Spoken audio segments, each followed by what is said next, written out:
Hello, everyone. First things first, I was putting together a desk, and that is the reason I'm behind. I have to get my phone for Twitch chat, because, alt tabbing ain't gonna work, is it? Because look, it'll be like this. Oh, shit! I was dealing with so many fucking issues this morning. I don't know why. But for some reason, randomly now, it just doesn't like streaming. And I had this issue last year, and I don't know what the actual cause was, but this year, I've bought really good internet. I bought the best internet in China, which not everyone can fucking say, you don't go, oh, I have the best internet in China. I am certain I have some of the best internet in China that money can buy. That money can buy. So with LGD and everything, okay, you guys are weird.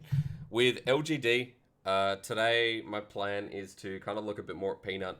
I'm doing some VOD reviews because at the moment there's a chance I might be doing a bit of analysis to kick things off due to our team. So for everyone out there, English team is starting on the 15th. Sorry, I'm just checking everything.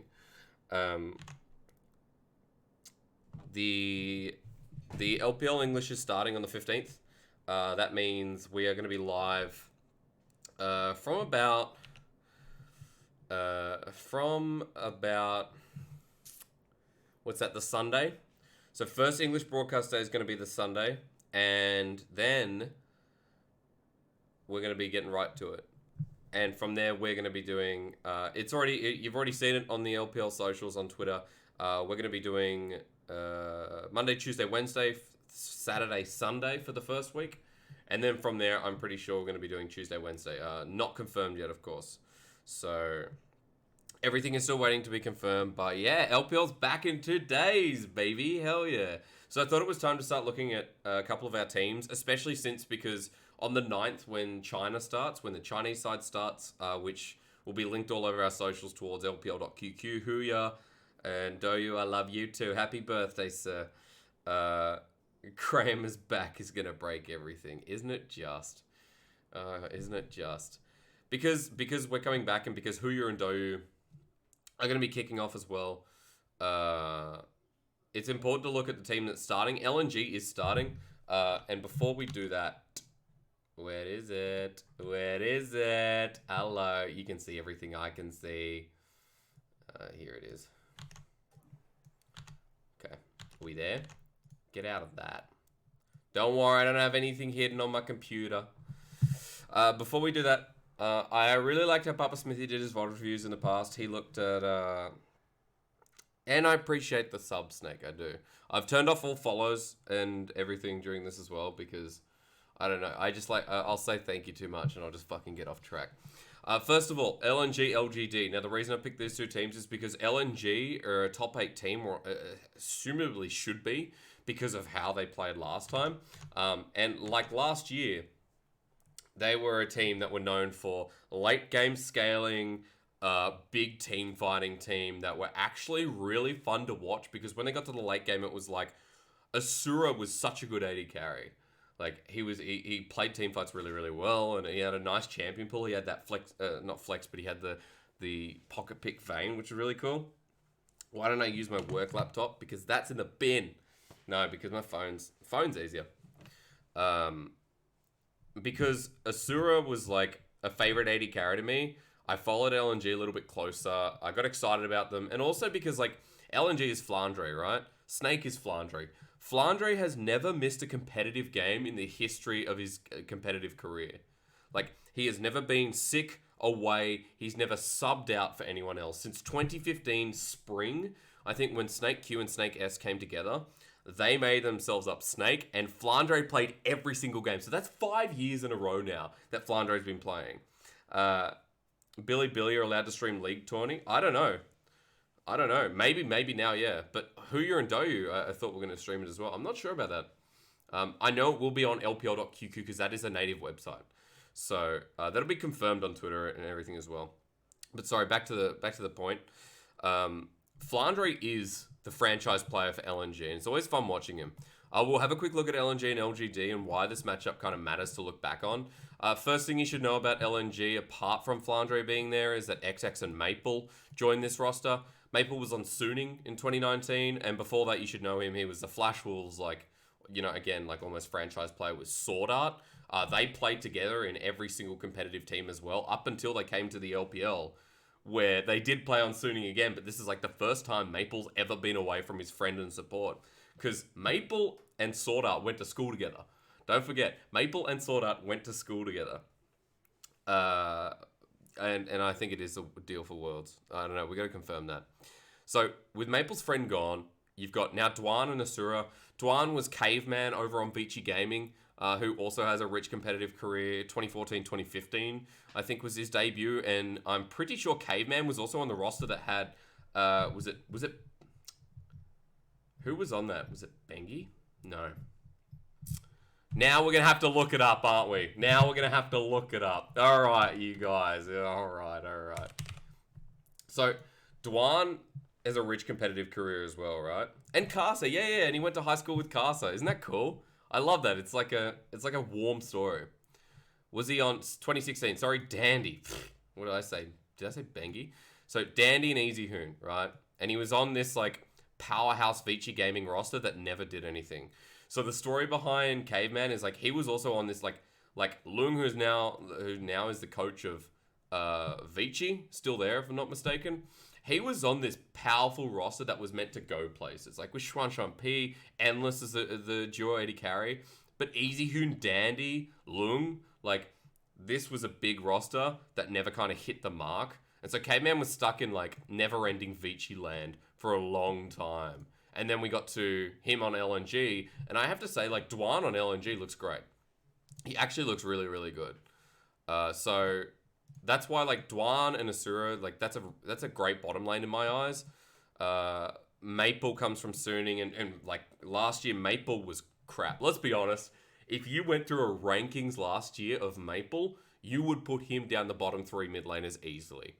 There was so many good mid laners in our league, but Maple comes over from LMS where he's hyped up and he hit absolutely no mark whatsoever. I think it was quite disappointing, and I think there was a lot put onto him for how like the success of Flash Wolves reflected on him, and he never hit that mark.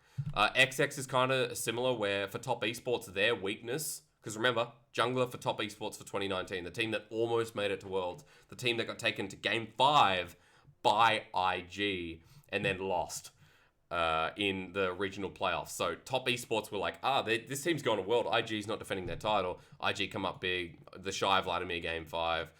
Poor performance really from XX, I'd say, during that series. But XX's problem was like, this is the jungler who, if I'm not mistaken in saying, is like, you know, his ability to find openings in the map was quite small and quite shrewd. And XX was just not, in my eyes, a very confident jungler. Coin flip, maybe. I don't know. Feel free to have an opinion. With my VOD reviews, I like to kind of get opinion from. This is why I like looking at Twitch chat during, is because I like getting the opinion from Twitch chat and seeing what you actually think, as well as the fact is you like, you know, you don't agree with something or you want to add something as well. I think it's important that when looking at two teams, you kind of get perspective from all around and make sure it's not just one way. You have to think this. Everyone kind of puts in. Knight did boost everyone's reputation. You're right. Like, Knight was 1v9ing a lot of games, and I think XX wasn't helping with that. He's a very weak jungler, and I think inconsistent is a good way to put it. And then, of course, we already talked about Flandre. So this is a roster, it's like, hey, pieces together, the strength is still there, and let's add a new element that they did in the end of 2019. Dwan came through. And Dwan, for me, is so much better on this roster than he was on Vici. Knight is the only reason they have... look, majority... I'm not going to take anything away from Top Esports, but I will say Knight was a big reason, hey. Knight was a really, really big reason. With Munchables, they would have made Worlds. XX's coin flip. They did lose because bot difference. Now, remember that, like, Loken and Ben were not the greatest of bottom lanes, but they were like how Gimgoon was on FPX. Bottom lane for Top Esports would absorb pressure and simply just wait for, you know, XX. I mean, XX played a lot of Olaf, and you know that Olaf excels in an elongated bottom lane. Like, if bottom lane is shoved on the enemy team, Olaf gets so much access through, and it's very, very hard to survive an Olaf gank when you're so shoved in your wave. And that's just basic knowledge, right? So, for, you know, like, for Loken and Ben, they had to absorb pressure while the solo lane succeeded for top 369 Knight. Anyway, XX gets another chance. LNG as a team don't look too bad. That's my concern there. I think Maple in his first series, you know, did play reasonably okay. We'll talk about it a little bit more as we get in. If you haven't seen this series, it's actually quite interesting. Now, LGD's roster. Let's talk about Colt. Colt is a newbie. Colt, I'll show you, has less than a year competitive experience. LDL player, literally went to EDGY. Okay? Less than a year. And I literally mean last year. Like, that's it. It's EDGY. So, EDG Youth, he did play with Hope, who you should all know is now been promoted to EDG's 80 carry position. Only Flandre top tier in LNG. You cheeky devil. That's fair. Hey, that's fair. He's literally top, but he's also, like, I agree. Flandre's consistent. That's why he hasn't missed a game. 2015 to now, he hasn't missed a game. Iwandi did join. Did he join EDG? Oh, here we go. You ready to go through the rabbit hole? Ready to go through the rabbit hole? What is he in? Oh, he's in LNG. He's in LNG. Okay, anyway. Played with Hope, that's the most important thing. And then on Demacy Cup, that was his first real chance. LGD flunked in group stage. They didn't look great. So, LGD now is like, cool, rookie top laner, and I mean like real rookie, right? Then you got Peanut. Everyone knows Peanut. I don't need to talk about Peanut. What do you think of Peanut? Well, Peanut's okay. Once legendary jungler who I think is kind of moving on in the world. We'll talk about more as he gets in, because I did want to have a bit of a focus on Peanut moving to a new team, moving to the LPL, and what I think is the first time, right? Like, I don't think Peanut's been over to the LPL before. We had like the exodus of Korean players. Yeah, all challengers Korea. Narjan to Rocks to SKT to Kingzone, and then, you know, Gen.G last year where, fuck, that was horrid. Now on to LGD. So this is his first time in the LPL. It's kind of fun.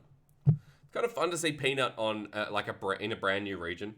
He should go to NA. Yeah, get that fat paycheck. That's where all Korean players go to die. He'll join Bang soon enough. Yuki, who has been on the roster for quite a while. Yuki's just been there. Yuki has really, really high highs, but low lows. And that's not to say he's coin flip. It's just like, it depends. It depends on the game. You throw resources into Yuki and he can carry, but you leave him on an island and it's like uncertainty to the max. The real person in this team is Kramer. There's nothing anyone can say that says Kramer is not the hard carry of this team, no matter what. Your Civ performance was a flash in the pan based on your solo queue results so far. That's why you won't make worlds. Come on, brother, step it up. Let's talk a little bit about Chance, and then we'll just go into like the series itself. Because with this series, by the way, using Game of Legends, of course. With this series, it was like expectations for LGD. And then, wait, maybe LNG are not too bad. Then I was like, wait, maybe they are. What's going on? Like, look at this. LNG ends up, you know. God. I just had so many hopes on LGD. But we'll get past that. Let's talk a little bit about Chance, because Chance is also new. Like, this is the second player in the team that is super, super fresh. Now, he played in LPPL. LPPL was a reserve league. It went for one season. All the big teams took players they wanted to develop, and they threw them into the LPPL. And it was like, hey, cool, Chieftain, Mouse. Was that Mouse? Is that top laner / support Mouse? It is. What the fuck? Mouse played so many positions. You remember Mouse from Rogue Warriors as top laner. That was the Dream 2018 team that, again, like, got all the way, and then EDG just spanked them. So, LPPL doesn't matter. I don't count that. 2 years. This is his second year, really. He's been in the LDL. This is his first time getting into LPL. He's played with... Who's most notable here?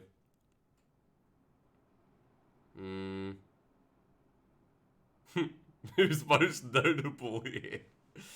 Okay, so look, there's nothing really to like attach him, but he was in the he's in Scorpio game. He's in Rogue Warriors Sharks, the Rogue Warriors LDL team. So there's a lot to take here that like Chance or Change back in the day was a player that was just elevated.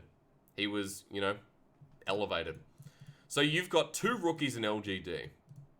And the core problem that players have coming into the LPL is simply just experience either on stage or experience within players who are outright better than them. Kramer, Peanut, that's who you're playing with. And Yuki, technically. You are rookies. LVL, rookies, right? LPL rookies, excuse me. So this is like, okay, cool. Yuki's not good at all. Well, I mean, like, yes and no. You know, he has moments. Will Peanut be in the All-Star? I mean, he's popular, but is Peanut any good? I mean, All-Star to what? Kramer to Damwon. Dude, I would love to see Kramer either on Damwon. I would love to see Kramer back in LCK, but in the same sense, I'm like, LGD is this summer roster team. If these two develop, and Colt doesn't look too bad. He looked okay in Demacia Cup. But if Colt develops, if Chance develops, then you're like, okay, strong side of the map. This is more important. Like, I'd rather have a weak top, but Chance alongside Kramer, that'd be fantastic. Dude, Kramer is the heart and soul of this team. Like, look at the damage percentage. Look at this dude's like, Philios is OP, you know, and he fucking still is. The resources are funneled into Kramer. And we'll see what Peanut does in this game. Cool.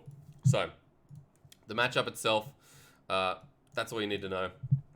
Super simple. We'll jump into it.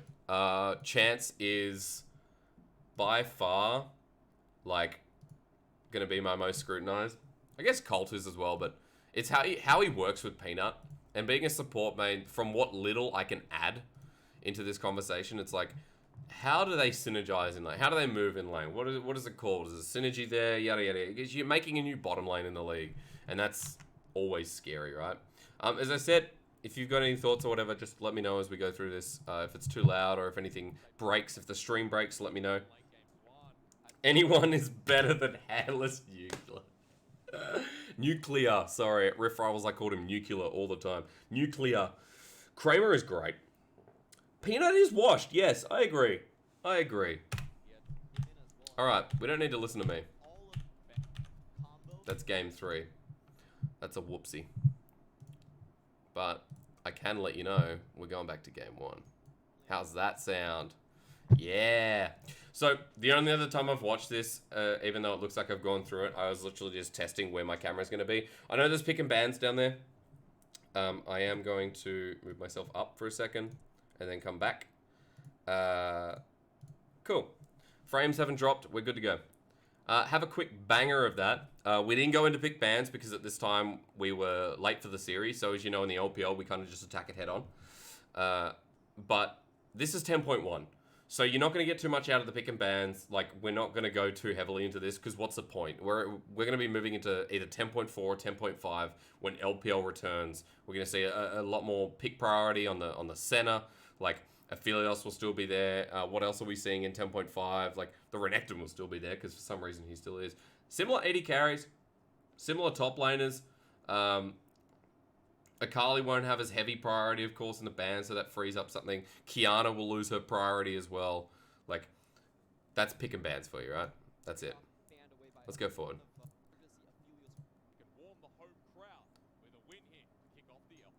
Alright. Yeah, simmer down. Simmer down. Bring me back down. Bring me back down there. Alright. Now, whenever I do VOD reviews, I'm not a color caster. I'm literally just going to be going through and looking at simple things like pathing, what people should do. Decision making is big for me, right? Decision making is very, very big for me. We should 1080. Holy fuck! Holy fuck, guys! 1080, 1.5 speed, please. Jesus Christ! I don't want to if my frames start dropping, you tell me, because that's fucking insane. Okay. World Raptors, that's all to take away. Top side start for Jarvan, bottom side start for Peanut. You can't see that, but I can tell you, it's literally just misfortune. Press the attack, you know, aftershock. Nothing surprising. Oh, we know you aren't. Yeah, alright. Alright, simmer down, simmer down. XX is always picking Jarvan, by the way. Like, XX just sits on Jarvan all the time. He has a very limited champion pool. Olaf Jarvan, and then anything else, I'm like, okay. I'm literally like, eh.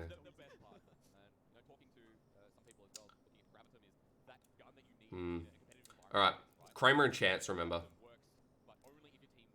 Aphelios won't change by 10.5, 10.4, 10.5. Still such a silly champion. So this is the ward that enables the invade, right? So, picks up 2 buffs. Peanut is going bot side clear because we all know that Predator, you do... Fuck this, do normal. Let's do normal speed. I need time. I need time. You know that Gragas is super predictable. When you see Raptors aren't there, he's gone to Krugs first. So XX has gone from buff to buff. Literally to go invade the Raptors here. Smites it away, takes it. Alright. That's advantage for XX. Knows where Peanut is. Mid has to play reserve because it's literally a Jarvan walking through. That's good. I mean, that's a good start for XX. Like, remember that I said XX is inconsistent, but it's also about his ability and his confidence sometimes is lacking. Either that or he's overconfident, right? Like, that's not good. So you know that Gragas is going to go topside. He's not going to back because you've already gone for the invade. You've crossed the map. If you go for a 1v1, here we go. Like, Jarvan Conqueror, Peanut half health. He's got double buff. XX can go back in. Alright, Mabel has mid priority as well. Look at Peanut is just not getting to play the game. Peanut is actually just not getting to play the game. So he decides to go top lane instead. This is actually not a bad decision, I reckon. I reckon going to the top side and like cutting your losses when Flandre has a pushing wave against Colt. And then with the mid lane priority, if you're the jungler there, what do you think? Like, what do you think's going to happen? You're going to go, okay, alright. Well, Peanut's probably backed away. That's smart. That's super smart. You think Peanut is either going to go for Gromp, pull away Gromp, or back away? And it's not like you're going, alright, cool. Peanut doesn't have the time to get into the top lane wave because Flandre was slowly pushing. And Flandre was, like, eventually going to have that wave crash into Cole. But he was confident there, he's fine. Because XX is going for the invade. So as a top laner, you say, that's fine, my jungler's in topside blue. He's not going to be... Peanut's not going to be anywhere near me, and by the time maybe Peanut does show, if he comes from Brush or if he comes from, you know, like topside, I will see him. That's a good bounce back from Peanut. Like, that's a super good bounce back. So XX is like, now I'm going to come back in. Now he probably didn't do Gromp if he's in Brush. Peanut doesn't care. I mean, look... XX triple buffed. That's fine. Like, Peanut doesn't care. He literally just got first blood for a Renekton in an Aatrox lane. So, first win for LGD. Oh, this is us learning Aphelios as well. Aphelios. Aphelios. I have now been told. But you don't care if you're a jungler. Like, being 10 CS behind as a Gragas, that's fine. That's fine after everything that's gone on. Appears mid. XX knows better than to go in onto Yuki. Or does he? Yeah, that's fine. Peanut actually, like...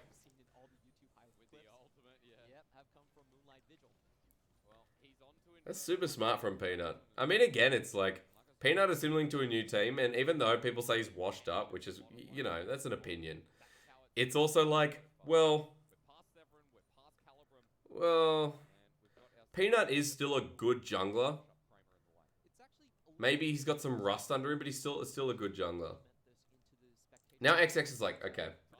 He's committed a lot of resources to trying to deny Peanut, and Peanut has caught back up, plus he set up top laners before. XX doesn't have lens. He's about 15 seconds, 20 seconds from having lens. Yeah. Old Hysterics said it. Alright, right place at the right time. I'm fine with that. So spotted on more ward. XX is still bot side. But look, again, like, LNG feels safe. So they're gonna sit there and they're gonna pretty much push up the wave. And this is nice. Alright, Kramer and Chance weren't spotted. Gravitum's there. They still don't know Peanut's there. So LNG think it's a trade. Was he spotted? Was he spotted? No. But they're weary. You just spent all that time in top lane camps. You know Peanut's bot. So I guess that's like the bluff that wasn't a bluff. You know? The bluff that wasn't a bluff. But still, even with Peanut committing that time, like, it's nothing that I go, oh shit. You know, like, jungler's starting to lose out. XX goes back to jungle, heads topside. Maple has had push priority and shove in this lane for the majority of it. Like, so topside is there for LNG. But also Colt pushing up this wave. Dangerous. Ward expires. XX holds control. Dwan's now roaming. Peanut's done his job in top. Like, as long as he can shadow topside wave, that's okay. I reckon that's okay. Dwan. Okay. I like how LGD are moving around the map. They're essentially shadowing Peanut and Peanut shadowing them. Like, when you talk about a team game like League of Legends, a lot of the time people just sit in their own lane and this isn't competitive as well, where people actually just don't like fucking touch any other side of the map that isn't theirs.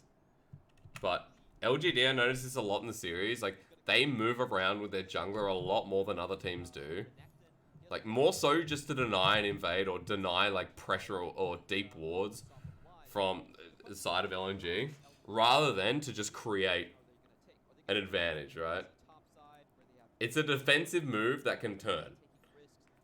If that makes sense. It should. Alright, so Asura's winning bot side. And then Misfortune, Leona. Misfortune's going to win bot side. That's fine, but Peanut's been down there constantly, but... Alright, Aatrox things apparently. That was a good trade from Flandre. Oh, XX brings the favor back. Peanut's nowhere near here. And even after top, or sorry, LNG, I kept saying top. Even after LNG puts so much effort into warding the bottom side. Like, look at the fucking control wards. XX moves top. And Colt's gonna walk it. Yeah, alright. He's super caught. He's wondering. He's gonna fucking... He's gonna die. Nothing's happened, so Colt's like... Now Peanut's up here, so Colt's like... Feels better, right? He's gonna hit the CS. Wee. Cheeky. Flandre's world ender for that. But that was just like... That was like tiptoeing. For the sake of tiptoeing, you know? And Peanut's up here. If XX sticks around, Peanut comes in. Level 6. Oh, XX hit level 6 as well. Okay. Flandre doesn't have world ender. Yeah. So that play hurts him so much. Until explosive... No. No. You need this. After all that, you need this. Holy crap, that sucks. That sucks so much. Colt has that so easily as well. Colt would have had slice and dice. Dominus would have done its work. And Peanut just absolutely shreds him. Oh dear lord. Well, Yuki's finally able to make his first roam and he trades. That's good for the mid lane of LGD. For a lane that was constantly getting shoved and like Maple owned the top side of that river with XX. Able to replace Vision on top. LNG actually in a pretty good position. Okay. Well, what more to say about that? That does shove them back right up underneath the turret. And hello, Free Dragon. Free Dragon? Yes. I think like, Peanut's done a good job of tracking XX, or he's kind of been in the right place at the right time. Send him to North America. Yeah.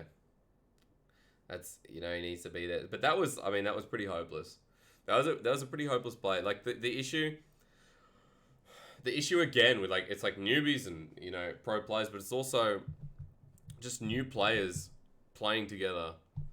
Like, shit like that. Like, that was so discoordinated. You know, that was hard. That's a free kill. He slice and dices out of there. If XX continues with a follow-up, he probably dies as well. LeBlanc comes in, or she just goes back to mid lane because she can't do anything. And Yuki walks back first, gets the shove. Or, like, Yuki helps push out top. There are so many cool options that could have happened. Purely because Colt gets the kill quicker onto, or gets a kill at all onto Flandre. Plus, Colt gets another kill. Like, Peanut ruined that top lane play. And because it's a 1-for-1 trade, it shouldn't have been. It should have been a 1-for-0 or 2-for-0. Like, we'll look again, ready? This is a replay I set up earlier. So, good combo. Flandre with Dominus dies there. He has E, but I think Colt kills him there.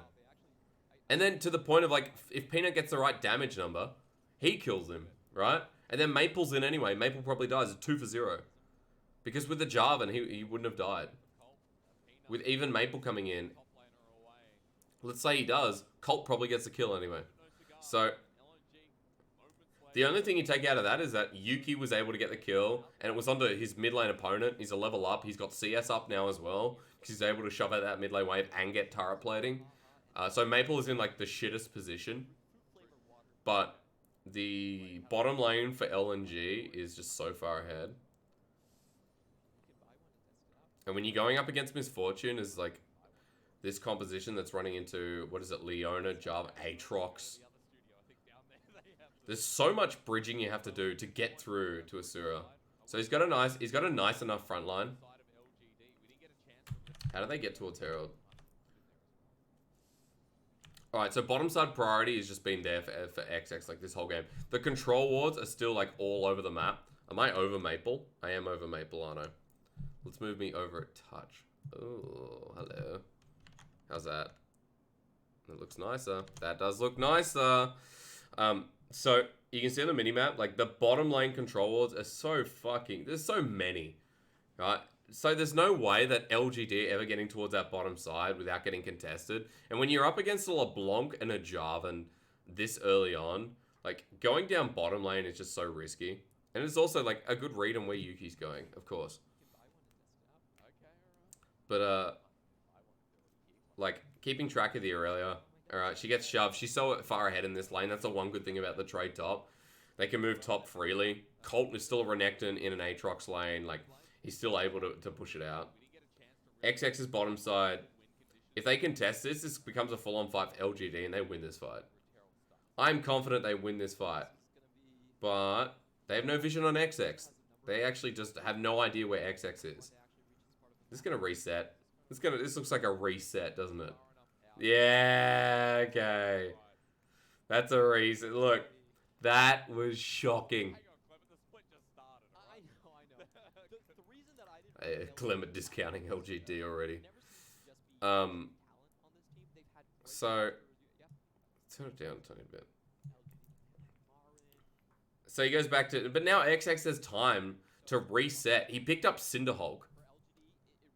So he can, I mean, he can fight this.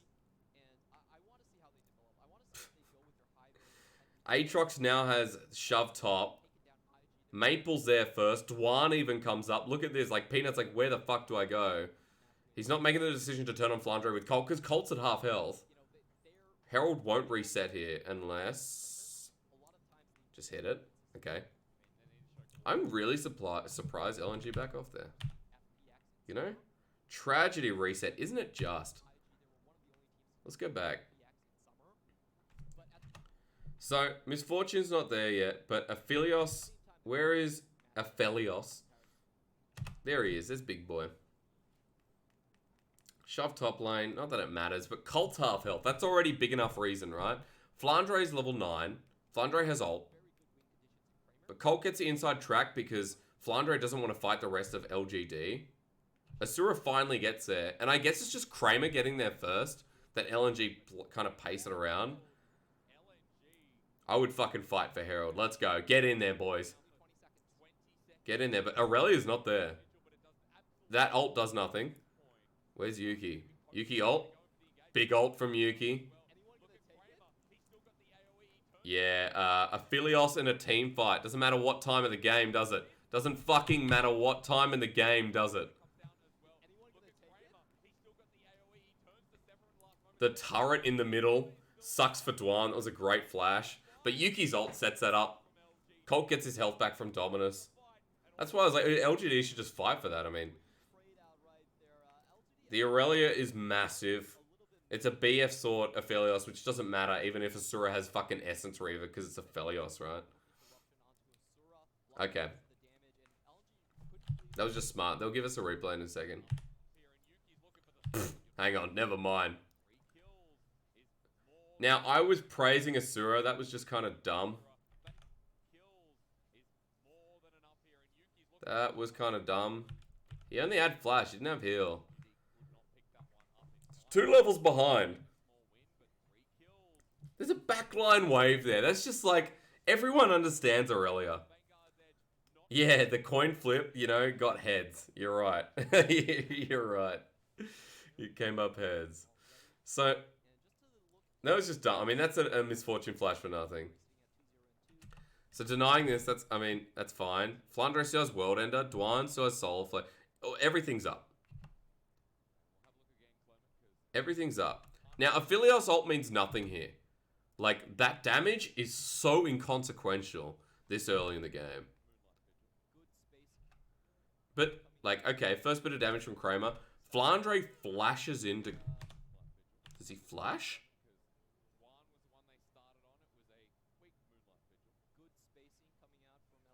No, he just dashes forward. Oh, chance ult. Oh, fucking Chance made that fight. Look at this. Oh my god. Watch Chance's ult. Look at this shit. Asura ulting.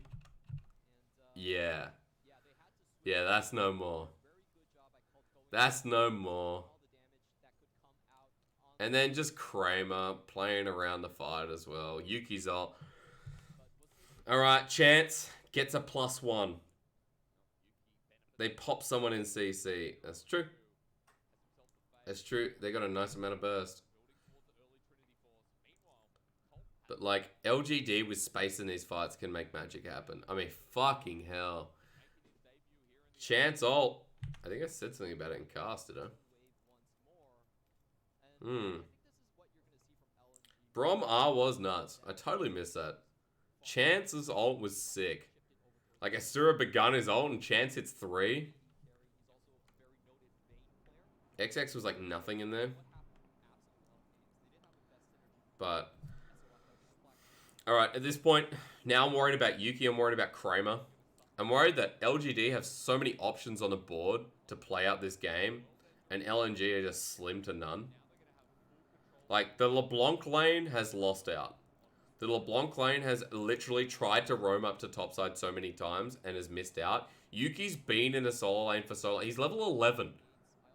He's fucking level 11. Yuki's been in a solo lane for so long. And like, he roamed once, got a kill. So you talk about efficiency in lane, like Yuki hit it all. Alright, how long till next Herald?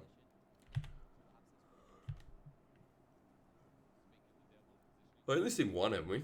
I think we've only seen one. As far as I know, we've only seen one. Okay, they can't do anything to the Brom and Aphelios at this stage. He's got Essence Reaver now. Yeah. And all that priority that was set up bot side was lost in that one fight. Like, LNG have been really, really good with their vision. They've been really, really consistent with, like, controlling either bottom or top side river, as you see now. Hey, Envy, good to see you, brother. LNG's been really, really good with, like, controlling river. But the problem is that after that fight, they lost all control of bot side, where their millions of control wards were put. And LNG literally have to play super passive, or they have to wait for the next objective. They can't get to Cloud, it's too late. They have no priority there. So they're going topside again. So they're like, okay, we need to pick.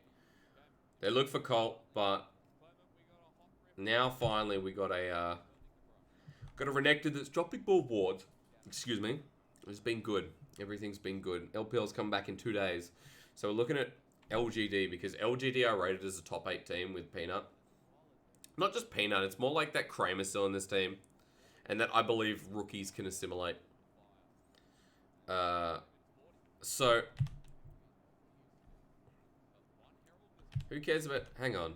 Oh, so he didn't get the turret... The Yuki didn't get the turret plating mid. The wave literally shoved and he didn't get it. That's probably when he pushed to the top... Sorry, when he moved to topside with... to match Maple. And got that kill. Alright, 17 minutes in. Where's that Trinity Force, Yuki? Where is he? He's going back now, so that's Trinity Force for Aurelia. Yeah. So he's matching LeBlanc, and Maple right now doesn't want a fucking bar of this Aurelia.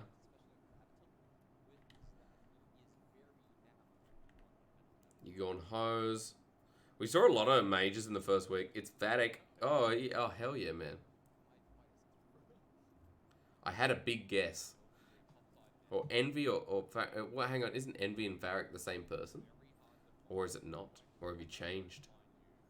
Look at this shit. XX has been good at getting somewhat of a read. But it's more just execution. They really want to they want Flandre to succeed in this game. They need Flandre to succeed in this game. Like, Colt is dead here. What's the play? Goodbye, Colt. So, second Herald. Second Herald for a team that's already succeeding with a split push of Yuki means that the map is just open. Like, Yuki's fucking huge. Holy crap, this Aurelia's massive. So, another Herald, right? And at the start of the season, when people said double Herald wasn't good, I was like, no. Double Herald is exceptional. It doesn't matter about the health that it loses. It's still the same basic damage. It's still just such incredible pushing power that doubting the double Herald is never a good play. Now, that's not the most efficient of push, but it doesn't matter. It's a free mid lane turret. You have to look at what it opens up for the map. For a composition that can really succeed in like 1-3-1, that can fight around these objectives so easily like LGD, you're like, okay, cool. Map's wide open. No outers left. Colt, even though he's getting bullied, is still actually keeping up in CS. Like, he is, I guess, the focus of LNG. But the rest of LGD are trading well. I mean, if it's not like, okay, help the Renekton, it's literally like, let's shove topside and let's put vision control up for the Aurelia to split. This is not important to me. I don't care about the mid game, how they transition. I think Peanut's been fine. Peanut spent most of his game shadowing or looking for another option while XX does something. And XX has tried to like imitate plays by Peanut simply to try and get Flandre ahead. Like, that's been his focus, right? XX has been focused around the top side of the map massively against Flandre. And, you know, the Aatrox in a side lane, of course. Aurelia is slow to the play, not because she's slow itself. They add... Look at the sideway pressure. Top side is slowly pushing. Bottom side is getting reset by Aurelia. And then... they're going to fight around Infernal. But at this point in the game, let me look. Let's look at items. You got a Runan's Hurricane on Kramer. You got a Trinity Force plus Tiamat. You got Morellonomicon on the side of Peanut. Now, Flandre's going to hate that especially. But this is just... I mean, Dwan's going in because he thinks he has a choice. Flandre has ult. But is Flandre going to get to use another... Look, what the fuck? Asura doesn't get to play the fucking game. At all. Oh, that was a nice solar flare though. Holy shit. Yep, okay. Aphelios. Still doing a pretty minimal damage with the ult. So that was really, like, LNG from there. That was a super nice solar flare. Vanguard's Edge doesn't land. So key ultimate's burnt. Chance uses his ult again, and they're purely waiting. This is so good. They're purely waiting for this fucking misfortune to ult. Like, nothing else. So Asura comes back into the fight. That's important, because, like, he was sent out. His ult did nothing. They get a really good solar flare, but they don't kill Yuki. Right? Colt's still alive as well. So that's a reset. They only got chance for Dwan. It's like a support for support trade. But XX is so low, they backed as a dragon. Yeah. Okay. So, not even close. Dude, Cloud9 would be number 6 in LPL. I'm telling you right now. They'd be number 6. And it's not me discounting NA. It's just like, look, I haven't watched much LCS this season. From what I've seen of Cloud9, they're a great team in their environment. But are they a great team within the LPL? I could say the same thing. I mean, like, FPX from last year might be a good team in LPL, but maybe in North America they're not. I'd love to see, like, intercontinental play or, like, you know, inter-country play where these teams face off against each other that's not a world event. That's more like a league. That'd be sick. That was a good steal from XX, especially when they're threatening around Baron. It made a really miss, yeah. So, like, there's a bit of miscommunication in LGD. And I said this on cast, that this team is a summer team, it feels like. Because LGD are not a team that you take into spring and go, we're going to win now.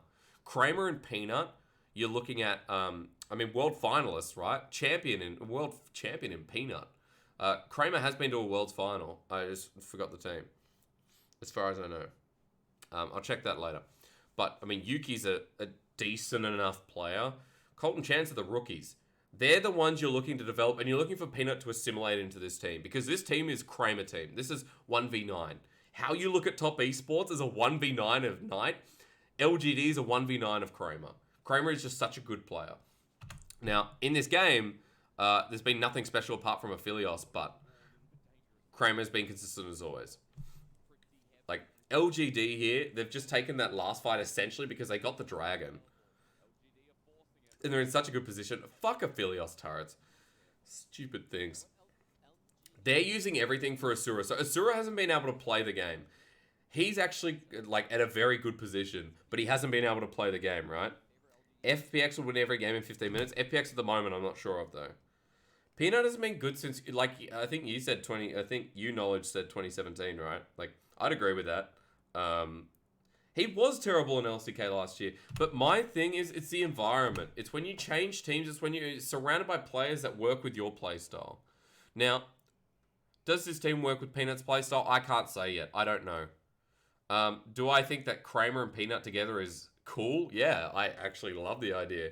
I think, like, these two players, they're not as iconic as maybe Score with LCK.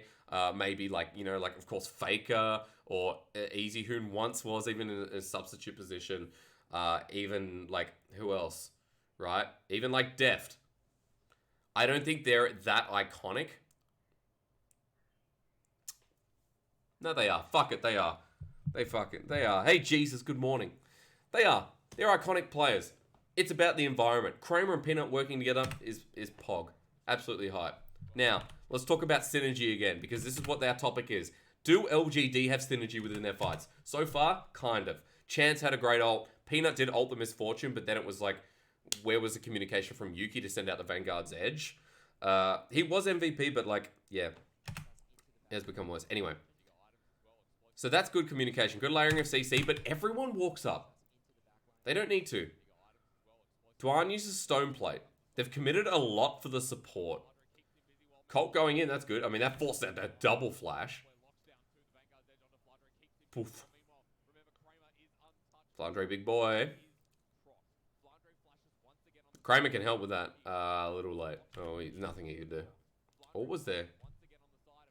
Should have used that earlier. Did Kramer have that available? Look at his Q. Bottom left. One. Had Q. Should have used it earlier. He had Gravitum on him as well. Hey, that's nitpicking. Yuki doesn't have ult. Finally! Look at that. Alright. Asura finally got his fucking ult because they used so much to get onto Dwan. He stone plates. He's still alive at half health, so he can just re-engage. And that was nice. Alright, so LGD really overcommitted for that fight. They actually just threw that out the window. Asura gets his bullet time and that's the reaction, right? How come they're A-ramming? They should be happy with 1-3-1. That's right, that's right. Because their composition is so... Their side lanes are in decent points. Colt absorbs so much pressure. And his ability to match Aatrox right now is still just so damn good. Because he is a Renekton, sure. But he went quite well, you know? Yeah, C9 beats none of them. But, like... LGD, you're right. Like, what's with the ARAM? What are they trying to force here? So, I mean, they can literally shove mid. Renekton comes up mid. I mean, he could force the side lane. Yuki can go back top. And the 3 element of LGD is so strong. Brom, fucking Aphelios, and Gragas. I mean, like, there's disengage. There is so much CC in that like Kramer should be happy with it. So they overcommitted for one big play. Not taking TP makes him a win trade. Sure. Sure. Yeah. Not much more to say rather than like LGD threw everything in the kitchen sink for a play they didn't need to make. That's well said. Well said. Well said, chat. Well said. By running it down 5, there is nothing to gain. Yeah. Alright, so now it's a free Baron, right? Or is it? But hang on, what does he have? No, he doesn't have ulti. Old Hysterics, you're wrong. He has Severum and he has Calibrum. Dwan's stuck in the pit. Now he's behind, so he's gonna die. No, he's not.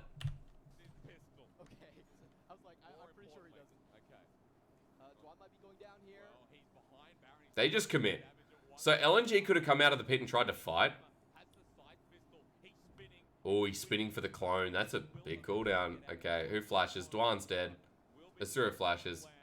That's worth. That's just well done. They just focused the Baron instead of looking for the fight. Because Kramer could, with Flash and with Brom. I think Kramer could probably 1v, 2v4 with the amount of health that everyone had there, right? Like, yeah, I mean, and LNG's a really good team fighting team as well. Like, not talking about comp specific, but LNG is a good team fighting team, or at least they were last year. But look, everything's out. Asura goes into Fog of War, jumps into the brush, and then comes back out, pops the ulti. So Chance is essentially dead here. Peanut's just caught out. You don't need to analyze that. You don't need to be a color caster to say that LGD just ran it down mid. And so for a composition that was slowly getting edged out, for a composition that would have been overtaken by a really strong 1-3-1, now against Baron, like, LGD are in a bit of trouble. That's 2-item LeBlanc. I wonder, what do we think about Maple versus Yuki? In the side lane, I think Maple would be okay, wouldn't he? Would he? I don't know. Aurelia's still quite fed. Should have a Titanic soon. What the fuck? Now, he went back after that last fight, and Asura bought the Infinity Edge. He's got the Infinity Edge, right? Right? Yeah, they wanted to give LNG a chance. That's right. Look at this. Holy fuck. Double up. Ready? It bounces. Boom. Look at that. Look at that freeze frame. That's where it is. And it pops. It does the diagonal truffle shuffle onto Kramer. Holy fuck. Oh, man. Alright. What are they doing mid? What are they doing mid? They've got vision. They've seen Flandre walking through. They know XX is there. They thought they could stay. That was just... Okay, that's very uncharacteristic from Kramer. They just overstayed. And look, it's an Aatrox with a Jarvan, and they can walk in, they can get a second one. That's mid, that's Inhibitor probably gone. Longer death timers, Inhibitor goes. What more can you say? They got an Infernal as well, an LGD, a team that, like, imagine the Infernal Dragon on this split push. Imagine an Infernal with this Aphelios. Like, there are so many good things. 505, I know.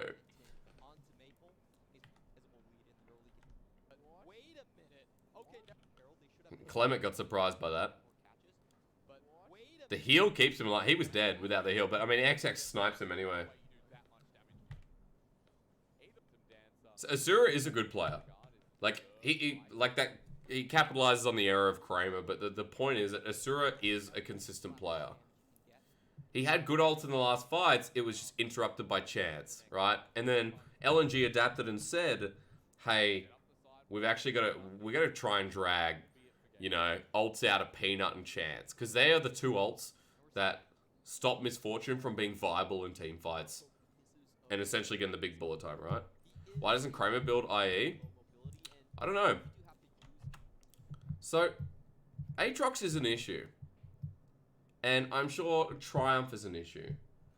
But with the limited amount of team fights, especially for an LPL game, remember, this is only 15 kills at 28 minutes, which is not characteristic of the LPL whatsoever. For Kramer to go into Lord Dominic's, sorry, it's not Mortal Reminder, Lord Dominic's, so more about the health, of course. Interesting, right? Like, very talented getting that bounce, yeah. Whereas in this game, I don't know the benefit, you're right, the benefit out of Infinity Edge for Kramer, I think would have been so much better. When he already has Runaan's, like, what is this going to do? He's worried about the front lines, but I don't know, he's 2 levels behind. That's a big item buy as well. I don't know, tell me your thoughts. Because that's 3rd item, Lord Dominic's. And you're right, like, I mean, when you have IE, when you have fucking Phantom Dancer on Asura, like, in terms of dueling, Asura destroys Kramer and will, looks like, for the rest of the game. At least to, like, full items, right? At most, yeah. He is hitting frontline most of the time, but I'm not sure. Still, like, Asura is still the biggest threat in this fight. Jarvan's tanky as fuck, but after that play, they're like, we couldn't kill Dwan. I've got to build this item. I gotta build my last whisper. No, Lord Dominic's, let's go. Oh, they have no vision. They have to face check. Good lens, but yeah, now you're fucked. Hang on. Where's the blue ward? So they're out of lane, they're pinging. Blue ward looks like it's almost off cooldown for Kramer. So they just run in 2 members when no one is really nearby. Now the other 3 join. Chance still doesn't die, that's a good Vanguard. Oh, okay, Asura just wasted his ult, hang on. Yuki. That was a good explosive cast that time. This is a messy fight, but that should favor LGD. No, wait, Asura just walks in. Okay. Yeah, Kramer's untouched. I remember this now. This is what happens. Now, I guess here, that comes in handy, doesn't it? Fucking wow. Wow, okay. I agree. IE's just better. But in that fight, I mean, you can see the damage that comes through to XX. And Aphelios is going to be Aphelios. Even if you itemize what we would call, I guess, more inconvenient than Infinity Edge. Like, let's watch him in the fight. Let's purely watch Kramer here. So Kramer kites back, right? Everyone else is dealing with the team. But look. Chance stands... I mean, Chance has been... I think Chance has... I can say Chance has played well so far. So Kramer's the reason that they get this to a 3v3. Essentially. And then they're trying to kill Chance and the fucking Renekton. And Kramer's just untouched. Yeah. Okay, he's 6-1. Asura's been hitting decent ults, apart from getting interrupted. But, like, that ult was... That was just uncharacteristic. Okay, weird positioning from Chance. Baron's still there. The chances at half health. If I'm LNG, I just go to Baron. I just threaten Baron. I don't give a fuck about this next Infernal. Go threaten Baron and wait.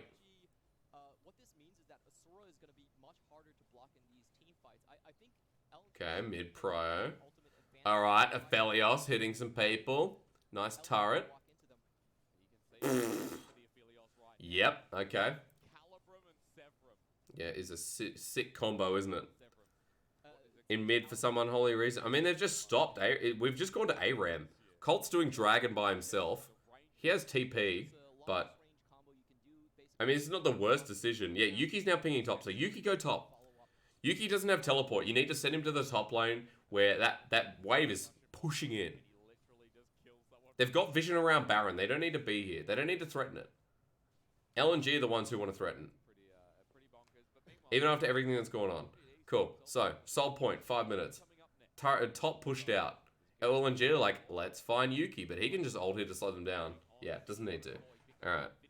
Aphelios is so stupid, I know.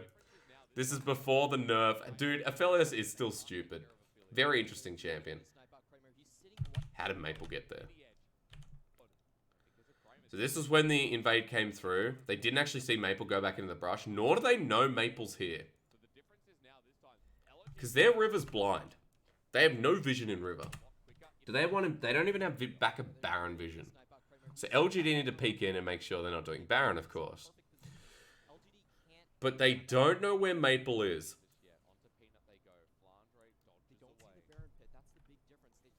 Yes, Clement says it nicely. They do not see the Baron pit. They do not see the Baron pit. So where do you go from here if you're LGD? Well, you still need to make sure they're not doing... But as soon as you see Asura, you're like, okay, they're not doing Baron. It's safe to walk in. That's why Peanut now goes through. He's like, what the fuck? If Maple lands the chain here, Peanut's probably not dead, but fuck. I mean, like, Dwan, Solar Flare, XX might have been nearby. Like, I think it's just execution error. Before Peanut could react with Body Slam. Because Peanut wasn't really paying attention there.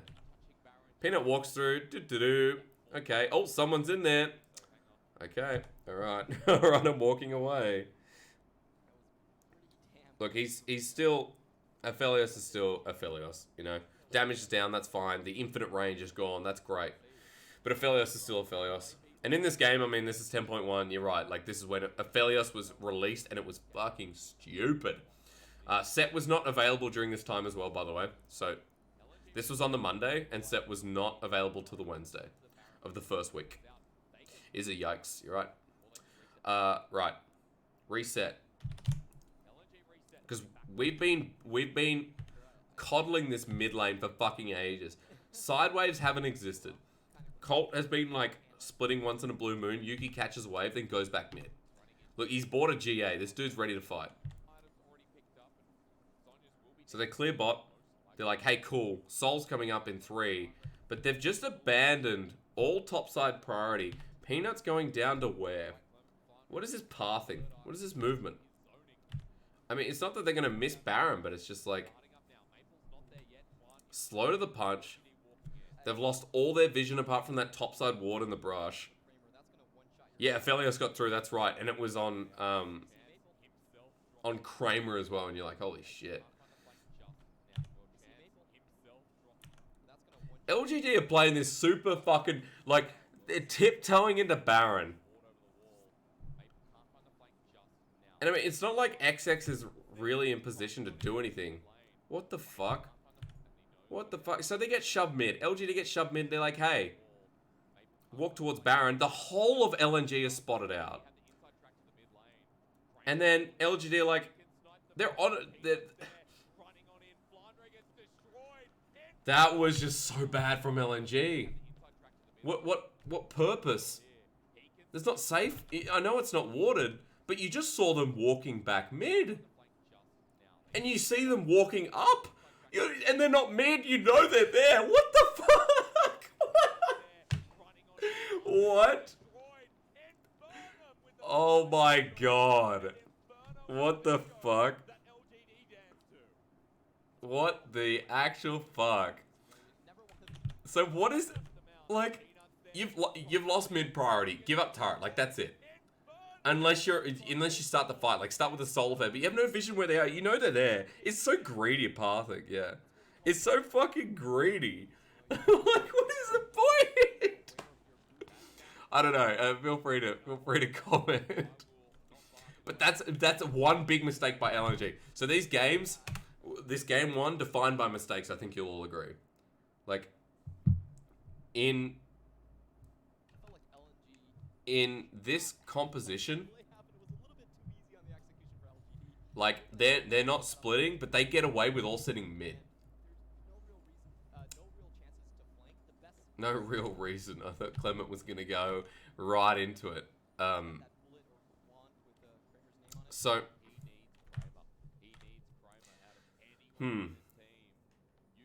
yeah, it's not Yuki anymore.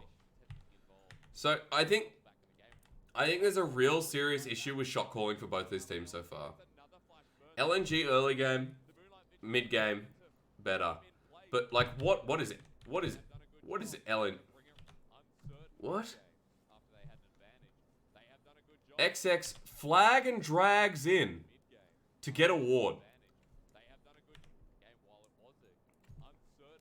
No clue where anyone is. Now, you know that after that, like, after that play, you're aware that LGD's reset. But that was like 15, 20 seconds ago.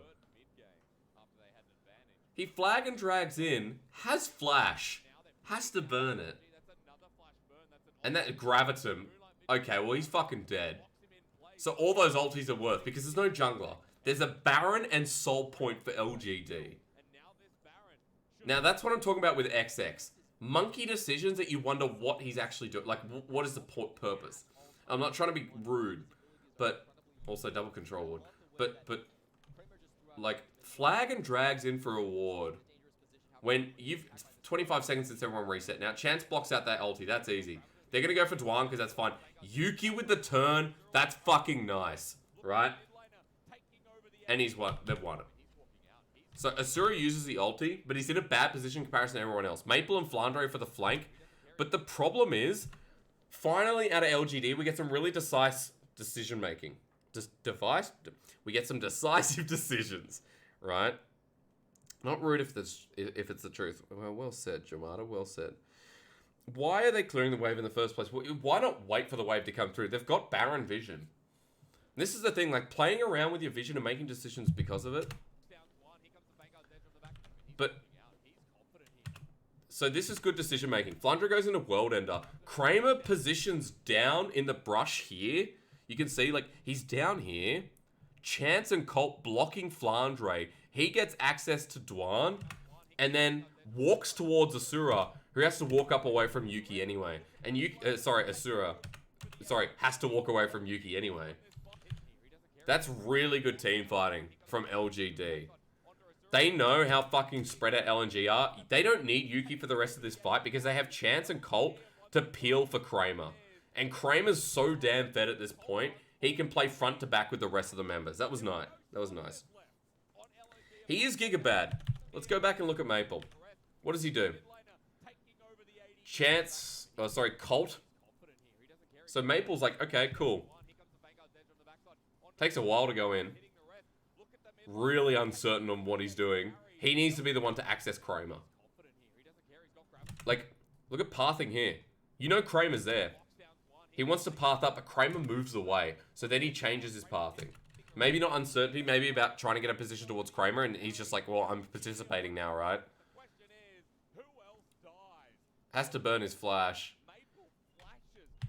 Doesn't really do anything, does he? Kramer walks up. He turns around. This is why I like Kramer. The dude. Just fucking confident as hell. I know it's Aphelios. I know it's confidence from Aphelios, but yeah.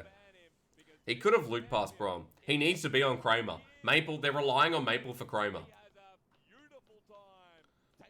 Okay, he's gonna die, isn't he? Is he gonna die? Nah, leave him. Not fucking worth it. They go mid. LGD's last fight was beautiful. That was good. That's the hype around, like, Peanut coordinating with the rest of the team. Yuki's direction change. Look at this. This is what I love. right? An Aurelia that can, like, make split-second decisions in the fight. So, Yuki's here onto Dwan. Asura paths in. Yuki's like, boom, ult. As soon as Asura pokes his head around in a vision, that small bit, even though, like, sorry, they got a ward. As soon as he pokes his head past that rock, Asura's on. Sorry, Yuki's on. And that's like the decision making out of LGD that I was excited for, which makes them a top 8 team. Now, there were big throws from LNG for LGD to get to this point in the game. But this is the control they should have always had this game. This was always their game to lose. They didn't play the split push. They literally played the ARAM, and LNG were like, okay, cool. We can play that. That's fine. And it was fine because LGD had no business playing it. And then 2 big picks. Pathing that was greedy as fuck. That actually brought LGD back in the game. Because remember, like, LNG in that game 1...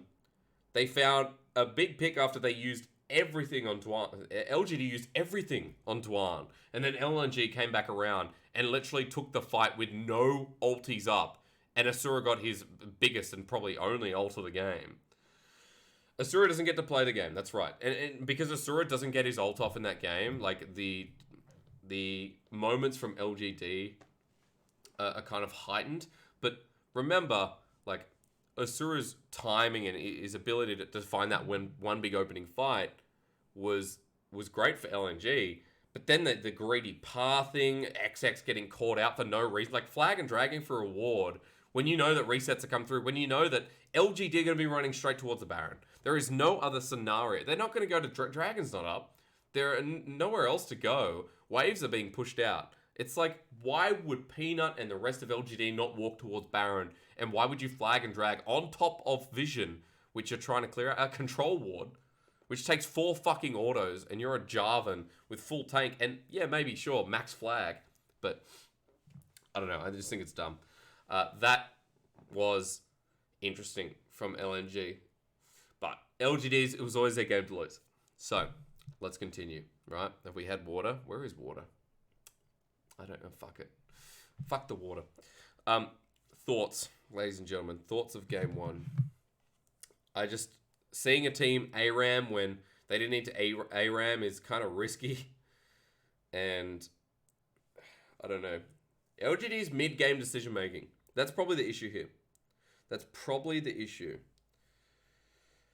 Yeah, Maple did path into peeling champions. You're right. I just think... I think LNG, like, played a better mid-game than LGD. But then a couple of stupid decisions kind of threw it for them as well. Let's relegate both teams. Yeah, except the ADCs. Let's continue. Let's go to game 2. Alright. Again, 10.1, so not looking at drafts here. Looking at more synergy issues and performance. And especially after game 1, like the topic now is 150%. How does Peanut move into this team? And how is LGD, like, decision making? Because there's some real big issues in that mid game. And I guess LNG, can they not throw everything on a silver platter? Give them both to Damwon. God, I'm going to miss the crowd when we come back, I tell you what. Because we are playing online, so there will not be a crowd. So I'll just scream Jayo into the waiting ears of the audience. Alright, Colonel thinks LNG late game. Colonel thinks LNG all game. What the fuck, Colonel? What? Okay. Now, ladies and gentlemen, what do you think? What do you think of the comps? I like seeing Rumble mid. This to me screams just objective fights again. In 10.1, every LPL composition was purely around dragons. Like, trying to have the dominant bottom lane, moving into, okay, early dragon control. Like, Herald is a +1. And that's it. That's an Airy on Zoe. Hello? Hello, hello? Comet Rumble? The dream. Actually, that's pretty much what you only take in Rumble. Alright, ready for jungle pathing, folks? What are we looking at? Okay, bottom side start for both, heading towards top. I like that, because we got Renekton and Aatrox again. XX will try and get Flandre ahead again, of course. Aatrox. Peanut will do the same. Peanut's on Lee Sin. Kind of exciting. The Colonel's wrong on this one. I think Varus doesn't get to play the game. You would be right. There's a lot for Varus to deal with in this game. I'm surprised that, especially with like the Zoe and Solar Flare, I'm surprised that Kramer didn't end up taking Cleanse here. You know, like I think Cleanse in this matchup with Shield of Daybreak, with Solar Flare, even just the movement speed to get away from Zenith's Blade, I think is pretty crucial. And also remember, like, Zoe Bubble is one of the most annoying bits of CC in the game. It was a fun patch, yeah, but like in 10.1, all we saw were the same picks, so at least it's balanced itself a little bit more. Also, Flandre hit gold last season. That's why he has victorious Aatrox. That's impressive. He must have hit at least gold. Okay, XX doing XX things once again. This time, Peanut hasn't really been looked at, but I want you all to notice something. How early is that ward in red? That's a super late ward. No, it's not. Minute and 2 seconds. A minute and 2 seconds, Maple places a ward on red buff. Good information. Double buff again from XX, that's all he's interested in. Hits level 2, hits topside, he's got flag and drag. Goes into Tribrush and waits. Waits for the cooldown to come back up. Now, at this point, you know that Peanut's not topside. Red buff is still there. This is a good ward. Really, really good ward. It's super simple and it sounds super simplistic to pull it out, but a ward like that means that, like, you know that red buff is not getting taken. You know that Peanut's not on topside. He's not going to skip red buff unless he thinks he can counter gank. Ward expires. Time started for XX. He's thinking next 20 seconds. So this is the play now. Cold has flash. Flashes. Red by XX, but... Ooh. Hesitation from Flandre.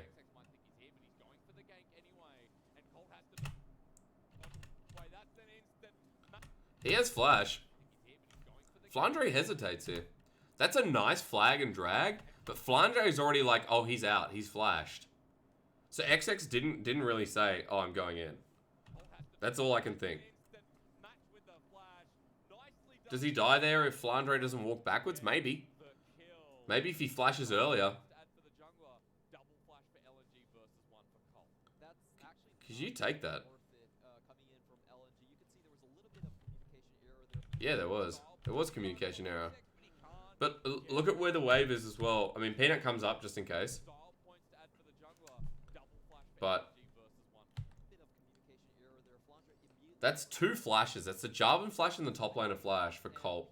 Colt has slice and dice. And he's, like, Peanut will come top lane. And against Flandre, like, Flandre will be screwed. Feels like XX doesn't say he will full commit. I mean, yeah, he's like, he does the play and then says, I'm going in. Instead of, like, here we go. So XX has stayed topside. He's not even interested in the scuttle. He's interested about a repeat ganking. But let's talk 2v2 top. I say Peanut. 100%. Peanut's going to wait back. Alright. This is tiptoeing. They're really tiptoeing. They don't know. They don't know Peanut's there. Do they? They don't know Peanut's there. Oh, did Peanut start moving away? Peanut starts going down. XX now shows Peanut turns right back around. I think it's too late. But then I could be wrong. Oh, okay. Never mind. Never mind. Hit him. Yuki's here. Nah, he's fine. I think he's fine. The minions are so annoying for Peanut, though. Oh. Oh! Oh my god, what the fuck? Oh god. If they both committed, yeah. I mean, it is disjointed. There's some issue with shot calling. In top esports from memory, if you look at XX, look at bottom cams, bottom left, because you can't see Peanuts. XX is shot calling. As far as I know, Caveman used to be a shot caller from my limited knowledge back on Vici Gaming. But XX and Flandre, I would assume, would... Maybe not Flandre. Even though he's like kind of a legacy player. I think shot calling on this team is XX, like it was in Top Esports. LNG minions are really broken. Yes, they are. Look at them. And like... Whoa. What's his HP? Look bottom left. 1! It goes to 1! What the hell? Look. Oh my god. That's so tilting. Because the kill's already gone over to XX. So Colt dies. So the dive wasn't a success, but it was a 1-for-1 trade. Now, if Flandre gets the kill here, he has teleport to come back to lane. And the wave will be shoving against him anyway. You know, after that trade in the minion wave from Rumble. So, that's like 1 HP. Oh dear lord. And Flandre obviously can't get his auto. His Q hasn't come back up either. And Yuki gets a kill. So again, Yuki walks up top side to get amongst this chaos. But the difference this time is he doesn't have Maple to contest with, nor does it matter because he might even kill him anyway.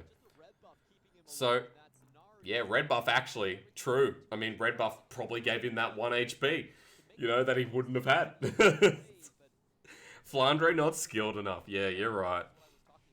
Minions didn't land that auto. Shit. Alright. Danger. Rumble, Lee Sin have kills. Colt absorbs pressure like he does every game. Like he did last game, like he will this game. But Flandre's set behind. He has TP and he uses it to get to lane. But, look. The Aatrox in this position. Not the worst, but not the greatest. XX committed so much in that top side. I mean, like... I prefer the Lee Sin at this point in the game to be where he is, right? So, that was super messy. But now Yuki has his kill. Yuki has a blasting wand. Zoe's like, fuck me. Please no. And because Rumble essentially always has shove in lane. Like, it's annoying for Maple. Now, having said that, he does come back to lane, receives the rest of the wave that was being pushed while Maple didn't roam. And Maple still has both his summoners. So, bit of control there. Maple hits the dragon for nothing, apparently. So, Infernal first. So, XX does recover, goes straight to the bot lane. Peanut was there too, but no mid priority from Yuki. He roamed before. So, that's the sacrifice. Stop reviewing. You don't even know anything about League of Legends, so what's the point? Thanks, Yummy Cheese, man. I know everything about League of Legends. I'll do Rocket League after this, brother. Right. So, you trade Dragon for whatever the fucking shenanigans were up in the top lane. Peanut's bot side. He's been spotted on a control ward that he hasn't cleared. So this bottom right, a lot of junglers now, and you're noticing this, that with the new brush towards blue buff, junglers are actually not, like, theoretically checking it as much as they should. Whereas people like remember when Pixel Brush came out, and people were not checking Pixel Brush? Like in the early days of competitive league, the early days of reworked competitive league, when people weren't checking this pixel brush here, and they were getting quite lazy with checking brushes itself, now this brush here is kind of the same. Where, like, let's get a better view of Peanut. This brush here is rarely checked. And as a support, I can tell you one thing. Yeah, RLCS, man. Hell yeah. Dude, I haven't watched Rocket League in so long. This brush here is such a good position for the support because you think about the vision. Like, this is the opening to get into enemy blue buff or to get into someone's own blue buff, right? Deep ward here covers essentially a blue buff leash that expands to the left side of the map, or someone coming in for a dive into the bottom lane, giving you about 3-4 seconds to back off. Now, they know Peanut's there, right? You look at the bottom lane of LNG, they back away. XX stays down bot to shadow. And Yuki moving here is just like to no effect. Pings go down. Like, it's that one ward that tells LNG that they're setting up for a dive, right? Parents didn't cuddle you. I hate Hysterics fanboys. For context, I used to cast with Yummy Cheese, man. Just so you know. He loved me as a caster. I used to do Rocket League with him. I used to do OCE Championship. Really good warding from LNG. Really, really good warding from LNG. But that doesn't mean you should walk forward in a fucking lane because you think you're smart. Weird from Asura. Really weird. Really fucking weird. I mean, that's just bad trading. That's really bad trading. And does it matter? Yes, it does.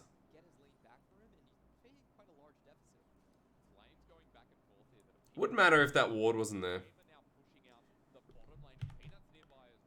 That's a good ward from LNG. The control ward in that brush is just such a good ward. Like, it's such a good warding because it gives you so much information.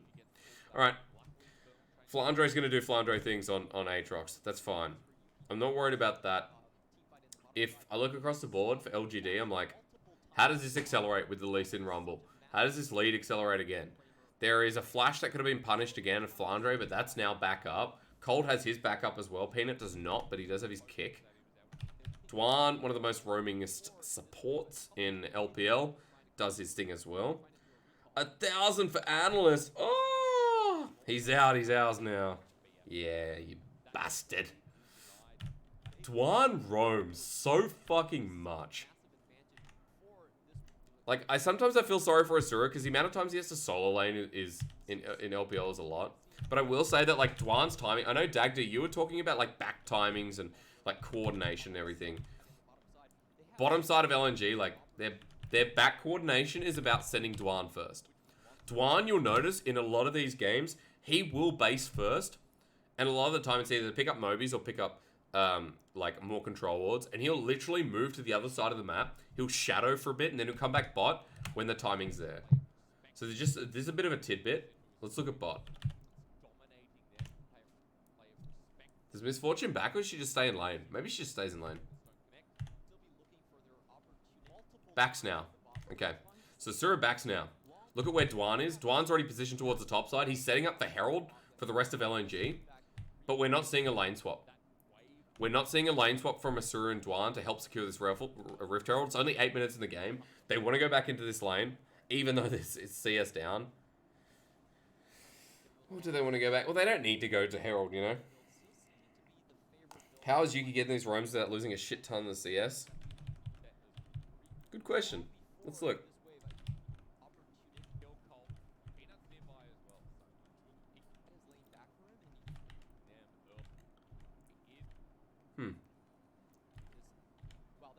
Okay, you keep an eye on that. It's essentially because Rumble is just such a quick shove. When you get, like, what is he? He's level 7. So how many levels on Flame Spitter would he have? Would he have it maxed? No, he'd have 1 point off it being maxed, correct? Yeah, 1 point off it being maxed. Max is at level 9 for the first ability. Am I casting LPL from China? No, from China, from the studio. We're going to do it from the studio. We start on the 15th. So yeah, I should put, how do you put Twitch chat into a YouTube VOD? Because I'll make this into a YouTube VOD. I feel like I need to put Twitch chat in it somehow. Not sure. We'll find out. Anyway, alright, sorry. Just the usual hysterics getting distracted. Dwan put this ward here. They know they're going for Herald. Watch LNG's response if there is one. No. Because Maple needed a back. So he has no items, but it's kind of like it's back timing to secure the lost chapter. The back timing doesn't work out. You sacrifice Rift Herald, and you have a pushing wave top, and you have the bottom lane of LGD who move top. Flandre has to back away. Rift Herald's going to get this first turret. Or is it? It does. Okay, yeah, because Bulwark. Whatever that fucking word is. You can clear waves, flame sword in 3 points, heat mode, plus an order. That's right. Plus, you know. 9 is first max ability. 13. Thank you. Yes. Holy shit.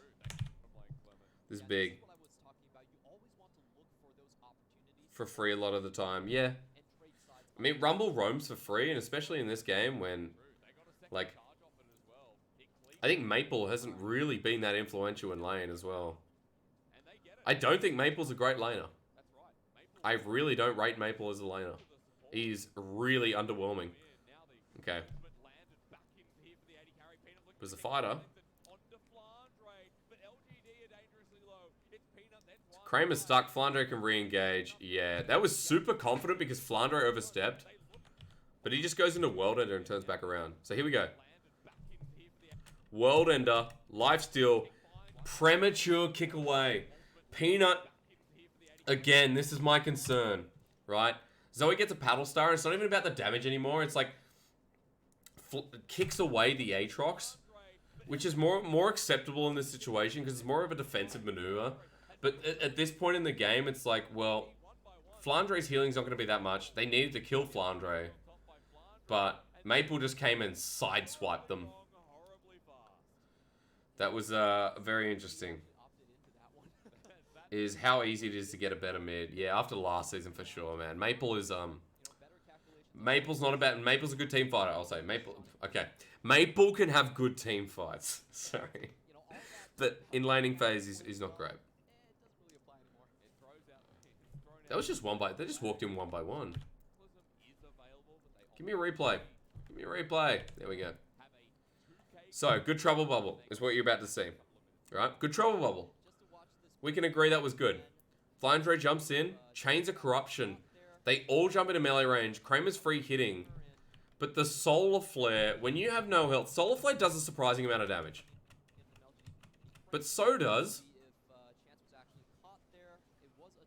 Aatrox, who gets his Q off before getting kicked away. Now, I'll argue that the kick should have come earlier, or not at all till the kill was secured. But they walked into massive AoE.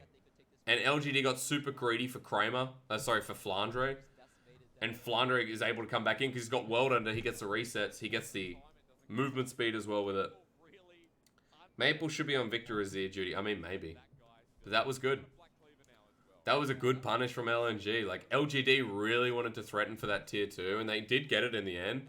But the problem is they're overcommitting for Flandre. Brings this composition of LNG into its prime, right? The Zoe is now 2-0. A Zoe who was not really roaming, not doing amazing in this lane that can, you know, threaten Yuki. And they just lost so much. Their early advantage on Peanut, on Yuki as well, kind of down the drain. So I don't know. LGD, this is kind of worrying. Like again, okay, so contesting for this objective, Peanut should get out, but will Chance get out? Asura's here. They're in a choke with a misfortune.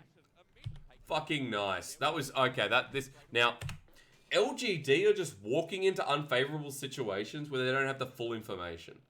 They do know, however, that Maple's mid. But they have no idea where Asura is. They walk into a choke. They try and walk out back the way they came. They split. Peanut's not sure what to do here. He's like, okay, maybe I come back in over the wall. But after that fight, Maple got so fed. And this is just like, this is really, really nice. Look at the coordination here, right? Solar Flare, a second after Asura stops. Chance also uses his ult to disengage. Here it is. Right? Shit, Dwan's on me. Disengage. Asura now out. Unbreakable down. Maple comes through with the hose as well. Like, Dwan's Solar Flare there was really nice. Dwan's Solar Flare opened up the fight for Asura. Otherwise, would be in a position where, like, Asura wouldn't get his ult off if Unbreakable is there. Probably Kramer survives. Maybe LGD can turn it with their 80 carry. But he wasn't even able to flash. Like, that was just really good layering of CC, which disabled the 80 carry. And that's the second time now LGD have been super greedy. That was over a red buff. What is Peanut doing here? Look at Maple. What the... Nice. That was slick. That was slick from Maple. Deja vu, I saw the exact play in LCK a few days ago. You see a lot of those plays in LCK. Alright. Maple. You know what? Much better game too. I'm not sure what Peanut's doing here. Is this him still getting out? What the fuck? He was out. It was out. He goes over to Yuki. Pings are coming down. They're on vision. You know Maple's there. What?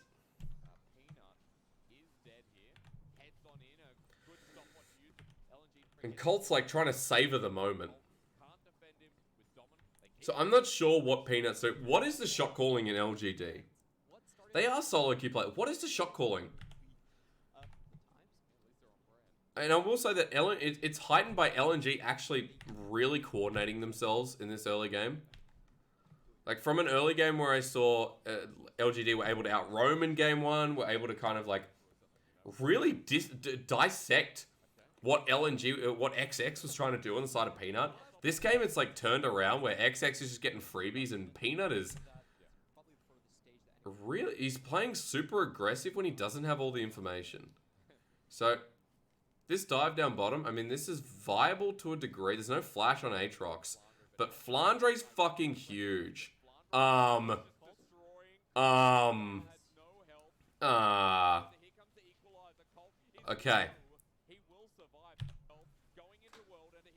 Good balance of turret aggro. But look at mid. Look at how much they used. Kramer can't defend this. He can try and clear wave. But Solar Flare, yep, okay. He can't defend that. No preemptive flash. Kramer's had his flash pretty much all game. No preemptive flash. What the hell? And this is why also cleanse would have been great instead of heal. I think the summoner choice is not the best here. I think if Kramer takes cleanse in this matchup, this is yeah.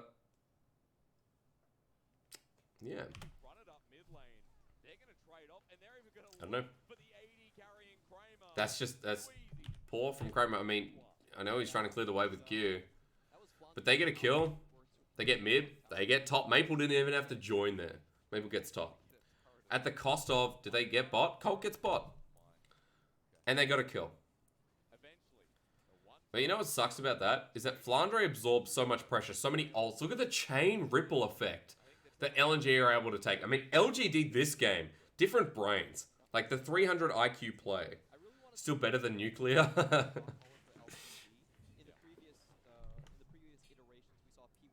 God. And Clement here is talking about PYL, like shot calling or whatever. And so Clement, like as a color cast, like he's obviously questioning the shot calling of LGD, and like I completely agree with it. Like what is the game plan for LGD? Because what was set up as a really good start for the Lee Sin in the Rumble has kind of flipped on its head and just gone haywire. I don't really understand why they keep tunneling in on this one game plan of like, okay, we have to kill Flandre. We have to kill Flandre. We have to kill Flandre. Is Flandre dead? Are we killing Flandre? And it's really going haywire. I'm not... Yeah, Clement talking about discipline and consistency, and that's why, for me, as I guess a fan and a caster, LGD worries me, because there's a team that should be top 8 with the roster on paper, plus the expectations you have when you put Peanut and Kramer onto the same team, is just really poor. We're just going to get a Gen.G performance at this rate, which is what I don't want. But I can't believe I'm saying the exact same thing I'm saying in game. On paper, sure. LGD to me, summer team. Summer team. Like, we're going to get these inconsistencies and I shouldn't complain, but it does feel like they should be better than they are, but I can give them a split. I can because of the rookies and the mix of pros on this team. Yeah, at this point, you just can't fight them. Asura, no one can get to Asura. Chance can't ult. Well, it's not up for one. And then, look, we talk about experience here. Why do they walk up to the wave? Turret's already gone. Really bad decision making. Really bad decision making in this game. I mean, they've thrown this from that first fight top lane where they overcommitted. They were greedy. What reason do you think that Peanut won't be Gen.G Peanut though? Blind faith. What reason do I have to think that Peanut will not be Peanut from Gen.G? Blind faith that a new environment changes people. Let me give you a good example. I think Kramer is even better than he was on a Freaker. I think that Mystic. Mystic over in Afrika now is a great example. Mystic on Afrika Freaks is blind faith that in a new environment he will be better than he was on WE. Look at Mystic now. Look how good he is. On Afrika, he's their best player by far. Mystic's fucking great, and he's always been great. But the problem is, it was like he was resident sleeper in WE. He was a sleeper cell in WE. You then send him over to Afrika, and this dude fucking carried this. Like, some of the best plays I've seen out of Mystic are on Afrika so far in that first round of LCK. So it's blind faith that a new environment changes a player and creates a new player. Is that the case for Peanut already? No. I'm seeing Gen.G Peanut. Do I think I could see an LGD Peanut, one that actually, like, makes LGD a top 8 team? Maybe. I said before that Chance and Colt would make this team top 8. I want to change that a little bit. I think Peanut playing to his peak performance with Top and the new support as well. Like, I don't know. Too early to say? Potentially. Potentially too early to say. But LGD have thrown this game right in the bin. The only way they come back from this is Rumble ult, Chains of Corruption, Rumble ult. Maybe picks like this on the Flandre. That's good. But again, look at this. Ah, he's dead. Colt's here as well. What the fuck is Colt here? Because they need that. They're like, oh, we need the damage. Colt's coming. All the way from bottom lane. He ignores bottom lane wave. He goes through it. And he goes to get Flandre. Meanwhile, again, it's just rinse and repeat. Like, they're trying so hard for Flandre. They think that knocking down Flandre is their opening into this game. And sure, it would have been if the game was at an even state. But we're 7,000 gold behind on the side of LGD. Like, what in any world? Why would this work? I mean, minions channel in. Baron's not even up yet. They're getting all dragons. They're on soul point at the 20-minute mark. And LGD just running around like headless chickens. So I'm going to keep fast forwarding this because it's just... Look at the Colonel. Colonel's like 90%. 90%. Oh, easy to say now. Alright. Peanut. Colonel's taken up. I'm really big on, even if you're a Lee Sin jungle, I think Lens, at this point in the game, I mean, I said they've already thrown, but Lens is just so much more valuable for the Lee Sin. You know that there's no vision here. I mean, Peanut steps on vision once, on vision twice. Third time, they kill him. He's dead. Yep. So, jungler's dead. Free Baron, and LNG just bait them in. There's no vision. They can't get anywhere near this pit at this point. And Maple, good trouble bubble, and hits him on the side of the shield. Chance is dead. Doesn't matter. Don't draw it out. Chance is dead. All right.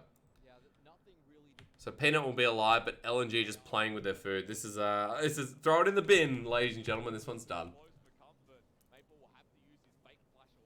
This one's done. So really, really concerning stuff from LGD. I don't want to see Peanut like kind of lead this team into the dirt, and it's not that he would, but I just think from a perspective of this game, it seems like the shot calling is Peanut. It's just not great. So why does this fight look dog shit? They took a lot from Baron. Peanut does get out. What does he draw? Doesn't draw anything. Jarvan does have Cataclysm. Flandre used World Ender before. Maple misses Trouble Bubble. The Solar Flare wasn't as good as the others onto Chroma. But the Equalizer was nice. With Chains of Corruption, there you go. Equalizer, Chains of Corruption. The way to get back into this game was literally that. So that was nice layering a CC. They should chase for Maple. Maple is a free kill here. Chance misses the ult, but doesn't matter. Okay, 2 kills for Baron. Like, that's a better trade than LGD deserve for this game. Minions get in here. You can't win. So LGD get the fight. They're trying to deny Soul, but Peanut is low. Who's coming with it? Oh, no, I mean, this is fucking tragic. They don't even need to hit the dragon. Yeah, they just go for the fight. They don't care about Colt here. Asura though. Oh. Oh. God, that was close. God, that was close. But really nice flash from Asura. Sonic Wave, Resonating Strike, flashes from it. He does like get hit by Kramer, but Flandre helps him out a little bit, so. Yeah, they're too far ahead. If that was if this was an even game, if like it's not even about Flandre being behind, sorry, it's not about like Colt being behind. If Yuki continued to snowball, if this game was a little bit more even on the LGD side, that fight works. Like the Aatrox probably wouldn't do much, and Yuki would be fucking massive. So LNG don't need to fight; they can kite upwards and away. Yeah, that's right. They can just kite away. And it's rough for Kramer here. Like, there's so much CC to dodge. But again, I say cleanse. Cleanse would have been great. Cleanse would have been fantastic. But maybe would have, at this point would have made a difference. So triple inhib, they just shove in. And yeah, here we go. Last fight.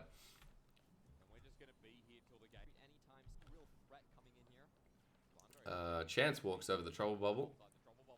Okay. Wait, was that a Kramer ult? Oh dear God. Okay. It's like a lease-in kick to try and end the game. There's no ult on the Varus. And, yeah.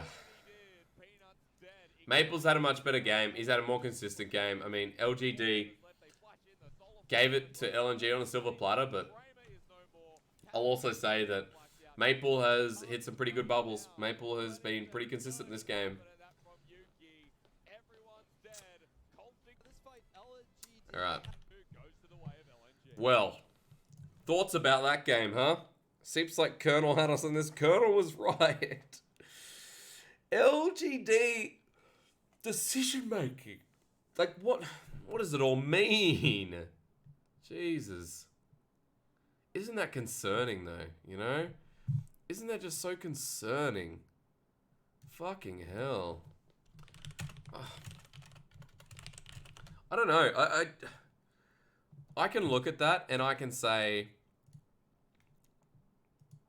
hey, LNG played well because they punished the mistakes of LGD. Or I could literally just say, LGD threw the game early with 3 big plays and they continued to double down. They did the IG. You know when Invictus Gaming doubled down?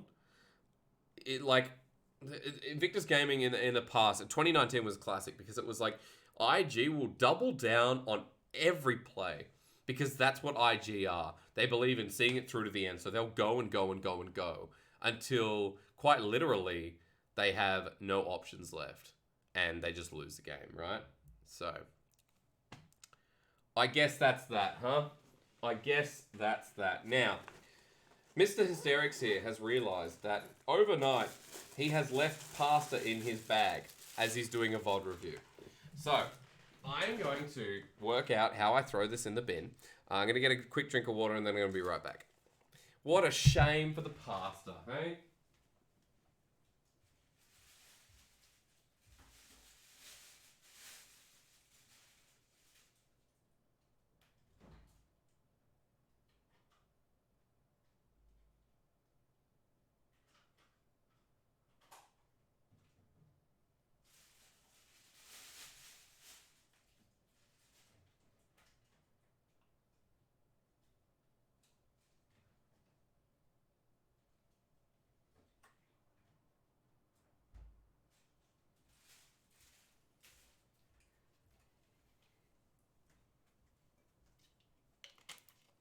Right. What a shame about the pasta, but that's alright, look. That's my idiocy shining through. Okay. We're going to finish number 3. Now, going into this, what are our learnings? Because it's important, like for me, VOD review, remember, is also about interacting with fans who really want to delve into LPL. It's also developing my analysis, which will be useful at the start of the season. And it's also about understanding where teams go wrong. So, my last analysis was BLG. And remember, like, if anyone watched that, BLG, I just dubbed as, like, the smartest team in the league. Because it's like they think 2 steps ahead. Right now, LGD, biggest issue, how do I define them? Shot calling.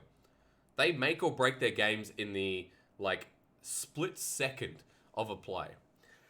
And I think the best way to define that is that, like, LGD in game 2 threw it out the window quite wholehandedly. Like, that was nothing about LNG, and although they did play it cleverly, it was like overcommitting, greedily going for plays, Peanut being in the wrong place at the wrong time, bringing the rest of LGD with him. And then game 1 was like, well, LNG made mistakes, right? Like, what's their shot calling? But it's more so that I think it's individual players making mistakes rather than shot calling the wrong play for LNG. They are still heavily reliant on their AD, but building synergy in LNG is just as important as LGD. They're quite similar in that aspect, aren't they? That, you know, LGD went wrong when they sent Peanut a contract. Maybe. We'll see towards the end of the year. Shall we finish it, though? Because LGD, I want to see if this is consistent. Dwan MVP in game 2. So he should be. It was a good solar flares. So, what do we notice, folks? It's 10.1, but we can still take our learnings. Our top lane matchup has finally changed. Colt gets the Aatrox instead, and Flandre's on Mordekaiser. We got a Rek'Sai from Peanut, which is this other pick that we saw many times, like SKT, Gen.G, and Maple hits Rise. But we got an Aphelios again. Aphelios makes his way through again on blue side. So, 10.1 Aphelios, and I remember casting this game and going, why did they give Kramer Aphelios again? Is Senna banned? Well, Senna wasn't a big priority, so we're going to go back. I know my camera's going to obscure some of the vision, but I can just let you know anyway. Senna wasn't banned.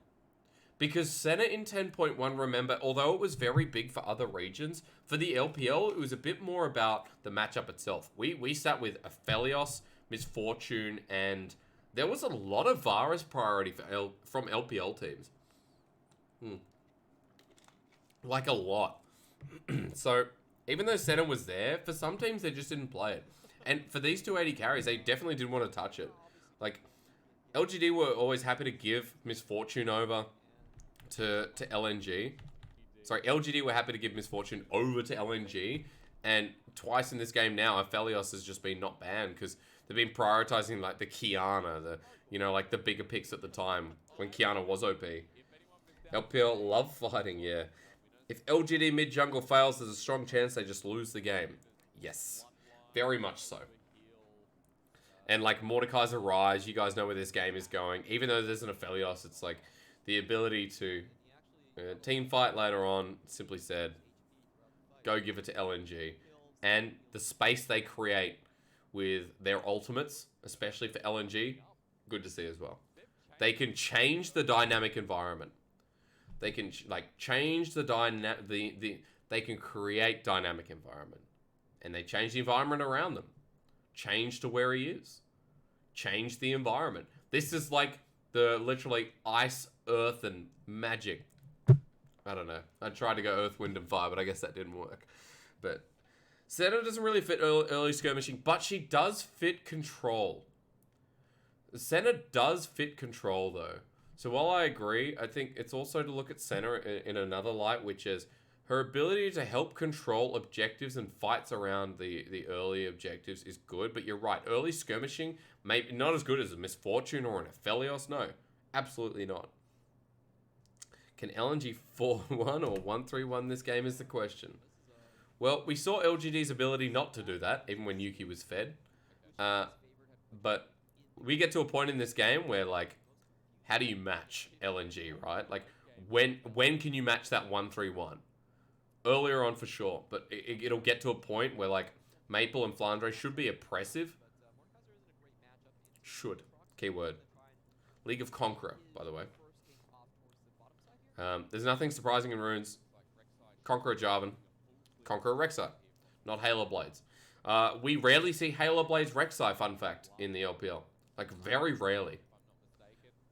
Where other regions like North America and LEC will happily pick that up, early game aggression. And even though we fight so much, it's just people favor the heal, I guess. How much prior? There'll be a lot of... Look, when we come back, there'll be a lot of priority in center. There'll be so much priority in center.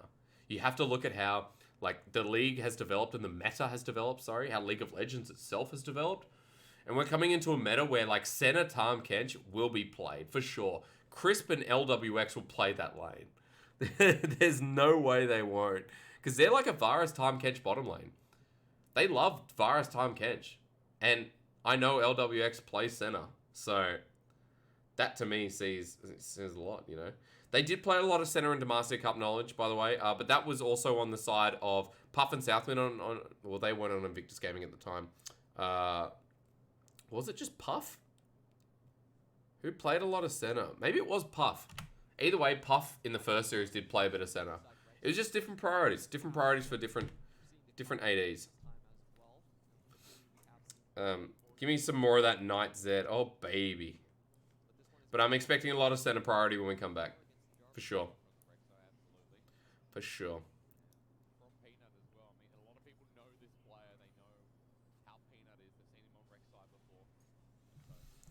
I'm just cheekily talking. Oh, we've seen Peanut before? Yes, we have. We have seen Peanut before, haven't we? Alright, jungle pathing. You guys know how this works. Where do we start? Bot side for both. But this time, notice XX on red side. He doesn't go buff to buff. Yes, he does. Pause. XX.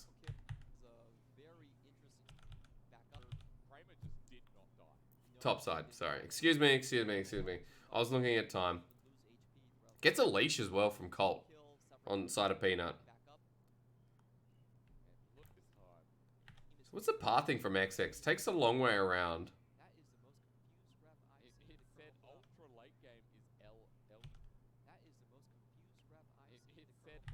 That's, what the hell? So XX goes the long way around red, maybe to see if he gets anything in river. I don't know. That's some weird pathing from XX, isn't it? He wastes like an extra 4 seconds. In that time that he's pathed around, Peanut has taken Raptors onto, Gromp onto Wolves. Now XX is onto blue, but this time instead of going buff to buff and looking for a gank, he goes into Gromp. And then Peanut goes, clears all of his top side, goes to his red. So far, if we're just talking about efficient pathing, I mean, Peanut has just pathed better than XX. Goes towards his Raptors. Now, Peanut hasn't been spotted out on any of his buffs. You notice in the last game, Maple dropped a ward on the red. Actually gave priority for XX towards the top lane, and that's why they started on top of Colt. And that's why they actually consistently tried to get up in the top lane. XX coin flipping everything, even his pathing, well said. Peanut goes to the bottom lane for Scuttle. I mean, that's... that's a full clear apart from Krugs. So Peanut's level 4, XX is level 3. He's going to get Scuttle. He levels up. Okay. Then he goes to Krugs. So that's weird. That's really interesting pathing. He has actually done all his camps. He's going to Krugs. But you can just see, look at those extra couple of seconds. It's that 3 seconds that he wasted going around his red buff that Peanut now has the edge on. He hits Krugs, and Peanut will clear Krugs before XX. That's fine. Let's test my color casting knowledge. I don't care about that. Half a second. Alright, whatever. Now it doesn't matter. Or maybe it does. Maybe it does. I want to say he thought about level 2 ganking top. Yeah, maybe. Maybe that's why he did that. Maybe that's why he pathed like that. Either way, you can literally see that, like, Peanut is going towards top side. Spotted on a ward. Yeah, good ward. And now he's back to farming. Alright, we got farm and jungle to start off, but hello, early dragon. So why, how do they get priority? They get priority in bot. Oh, that was nice from Dwan. So he's got Severum, so he can heal up. But the pressure from Asura and Dwan, from the Misfortune Brom lane, You expect that. You expect that from Misfortune. They get the shove, they move towards the top lane. Makes sense, right? And they get an early dragon. So that's just simply bottom lane dominance that allows that. Yuki has the pressure in mid lane, tries to roam down, spotted on a ward, clears that out. Peanut literally stops as well, so Isura and Dwan are fine. So this bottom lane for LNG. I mean, this is probably their game. Nice.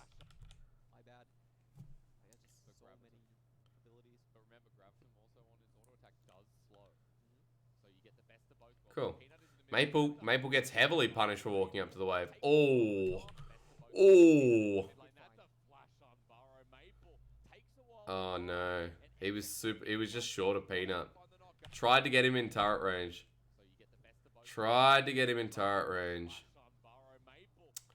Yeah, I mean that was pretty bad for XX. So first blood to Yuki. He gets another early kill again. And as we've seen in all 3 games, or all 2 games I should say so far, what difference does that make? Absolutely none. But he's on LeBlanc versus Ryze and he's got a lead. He's got Blasting Wand first. He's got TP to lane. He misses no CS. So he's got a 10 CS lead. But push up here from Maple after coming back to lane using his TP. He got tier. Of course you would as Ryze when you pick up at least 50 CS. It's going Rod of Ages as well. But this is just good timing window from LNG. They know that LeBlanc just TP'd to lane. They also know that Peanut, after that play, they saw him go towards the top side. They go Scuttle. Yep. And Peanut, where else is he going to clear his camps? Bot. Is he going to be here perfectly for the timing of blue? No. LeBlanc's mid. Rex's not taking that. Rex is not taking second blue. So they steal it. So it's good, like, the lack of information gives them the play to make the informed play. Does that make sense? XX still expecting Knight to bail him out of his games like this. Yeah. So no blue buff for the LeBlanc, which is always a big deal. But you can just go vertical jungle, or it's not vertical jungle, but you can just go and steal theirs. Because now that you have that information, you go, look, alright, cool.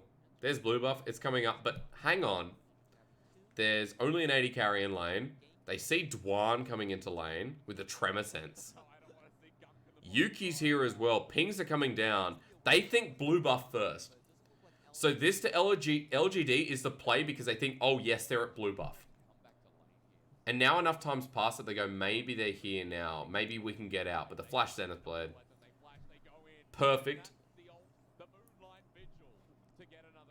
Very nice dive. It's just about second guessing where your enemy actually is. And it's like a 50-50, like maybe they're still at blue, maybe they just got blue and backed away, are they still there? And LNG's bottom lane threw it up in the air and we're like, is this correct, or are we right here? And they're punished hard. So LGD, like this is a better early game where they're playing through the lanes rather than trying to force the play with a big tier 2 dive, or sorry, like with the Herald, to keep going overexerting their advantage.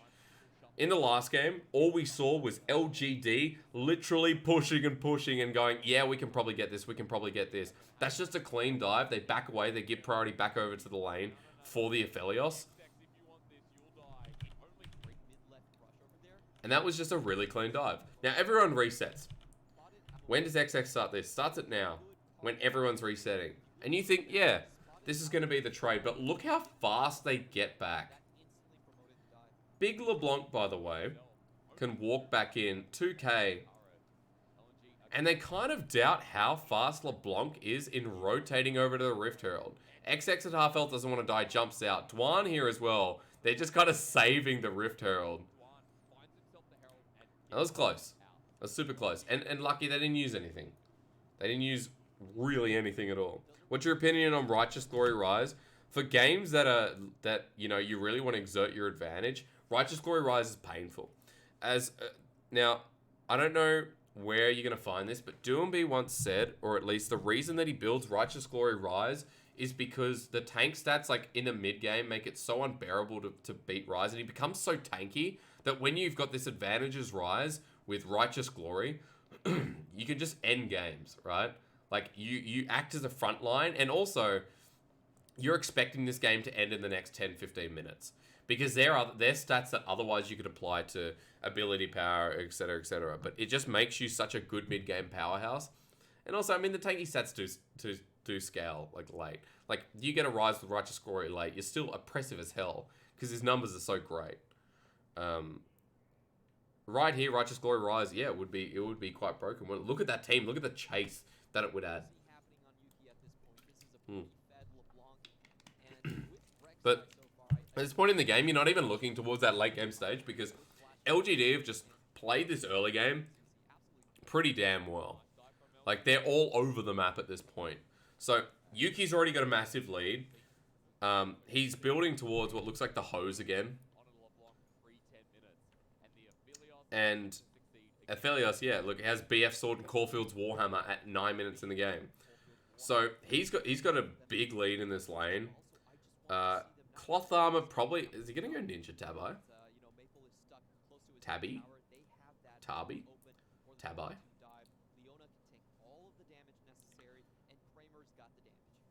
Ninja Tabby is, yeah, maybe. Maybe.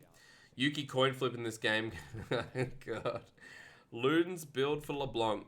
Well, just remember that at the very first week, and in a lot of games, all LPL majors were building was the Hextech GLP. They were not building Ludens. And of course, when you think about it, like, I mean, the slow, like, CC becomes more valuable the later the game goes on. Why? Because of death timers and the abilities you have within fights, if that makes sense. But like, slow is always going to be more valuable than burst, that doesn't really find it scaling through the damage passive of Luden's Echo. So, whether you agree with that or not, that was just their choice. And good reaction. Dwan. That was so good from Dwan. Dude. The Broms in this series, right? The power of Realm Warp. There's no one in the mid lane. Pings go down for missing in the mid lane. And they're like... So the wave's gone. Super greedy for Kramer on the trade. The wave's gone. They have no reason to be there. They try to trade. And after what has just been so many compliments this series from Kramer, I mean, that bottom lane, that was completely on them. They should know that there's no one in mid-wave. Now, Colt comes in to trade off. That's fine, but the problem is, Flandre matched.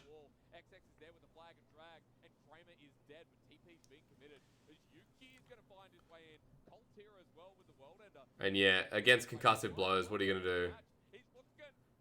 Oh, he turns around, he doesn't even auto. He wouldn't have killed Asura anyway. But, oh, let's continue. So that was the bottom lane that compounded and everyone else wanted to commit in. And because of that, like, Colt was already losing his lane in CS. Flandre is actually just going to be a monster. He got the kill for that as well. Maple rooted and didn't instantly root Kramer. Yeah, true. But at that point, like, that for LNG is just such a good fight to bring them back in the game. Holy crap. Well, it's not even bringing them back in the game. It's to stop LGD snowballing out of control. Like, that bottom lane is now stagnant again. The CS is even. But top lane just became a massive issue. Massive issue. Like, holy shit. And they got Dragon. LGD got Dragon, sorry. It's an infernal game. For a Rise, Misfortune. Yeah. Oh dear. Oh dearie dear. just epically greedy. So look at Flandre. This is what I'm talking about, right? He's going to catch bottom wave. Kramer's sitting in what they think is the open wave. It's 1 versus 3, but it's never that case with Flandre, except ult up in 10. So all he has to do is delay. Okay, chances here. Huh. You don't really think he should die there, do you? Good hit from Chance. That's good. I mean, that's proactive play from LGD, like really punishing Flandre, who had 10 seconds onto his ultimate and could 1v1 anyone under that turret and would have. Like, no one's getting out of that. Kramer doesn't have cleanse. Well, you can't cleanse it, can you? You need QSS. But, okay. Flandre stabilized. Aphelios still just as big. They got the inner turret. There's so much gold on this 80 carry. And so LGD are back in the driver's seat. So even though it's back and forth, and even though like the bottom lane really made this game a bit more critical for LGD, it's capitalizing on plays like that makes it like really nice to see an LGD that works together. Because this is a cleaner game from Peanut. This is so much cleaner from Peanut, and it looks like coordination is just so much better in this game 3. So that kind of fills me with hope no matter the result. As long as we don't see like fucking what we saw last game where they just kept trying to make the same play and it never worked. So that's kind of exciting. That's good. Alright, Maple. Alright, he's fine. Has to burn flash. It's Aatrox.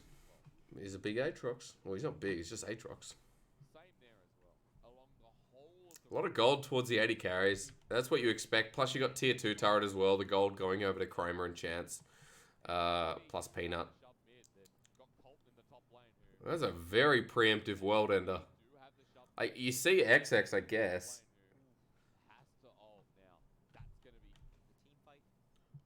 So, world ender was used a minute 30 before the next dragon. Now, at this point, he's not level 11, but you can see the timer. That should be back up and available.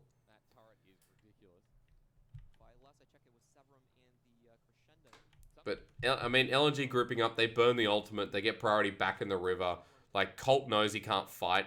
And especially around the Rift Herald, when you use such a key ultimate, that sucks. Now, LGD look like they're gonna... Okay. Hey, the steal. They had no business getting there. I guess even when you use World Ender for this composition that's so far ahead, that has the LeBlanc and the Aphelios, you just don't want to contest. That's pretty fair. That's pretty fair. But they get Herald, they like... Okay, more gold on Kramer. They've opened the map. He got an Infernal coming up. Bonus stats for the team. Why not? Always look at it positively. I mean, LNG just really don't want to contest.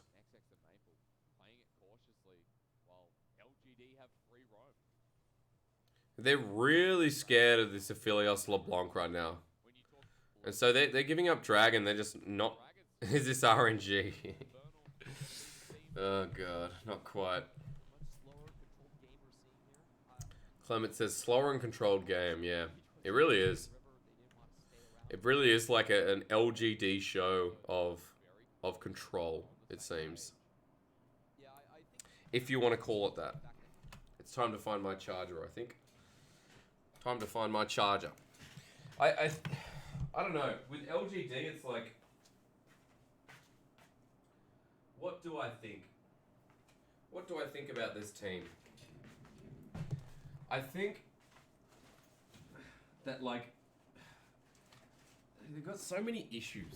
They've got so many core issues that you just can't have faith with an early game like this, can you? Because the problem is it's a lead. But it's not a big enough lead. Like, the Herald really didn't achieve much. Turret was dead anyway.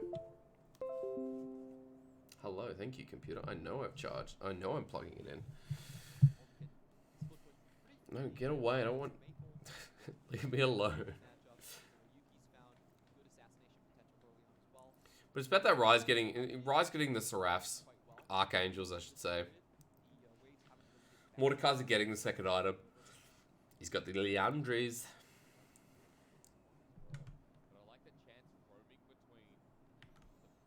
So LGD just exerting their control. There's Yuki on the screen for you.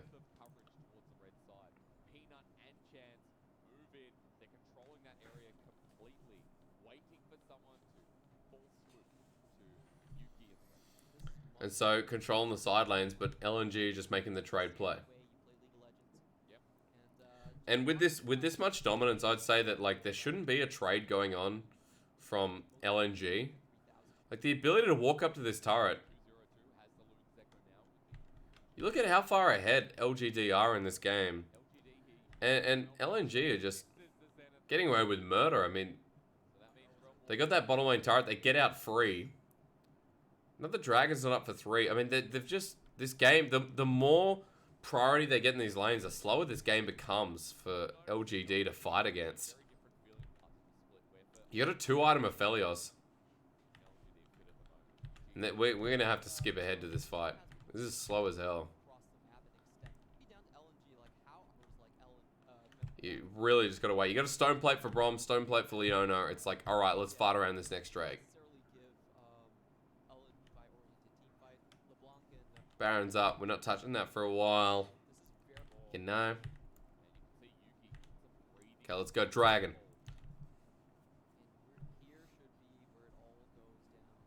Yes. Yes, yes, yes. What does Kramer have for the fight? With Aphelios, remember, it's like always important what weapon he has. Severum and Gravitum. I mean, Gravitum for a fight with Moonlight Vigil is fantastic. So he just clears the wave. I mean, he's got the 2 best weapons, in my opinion, for a fight.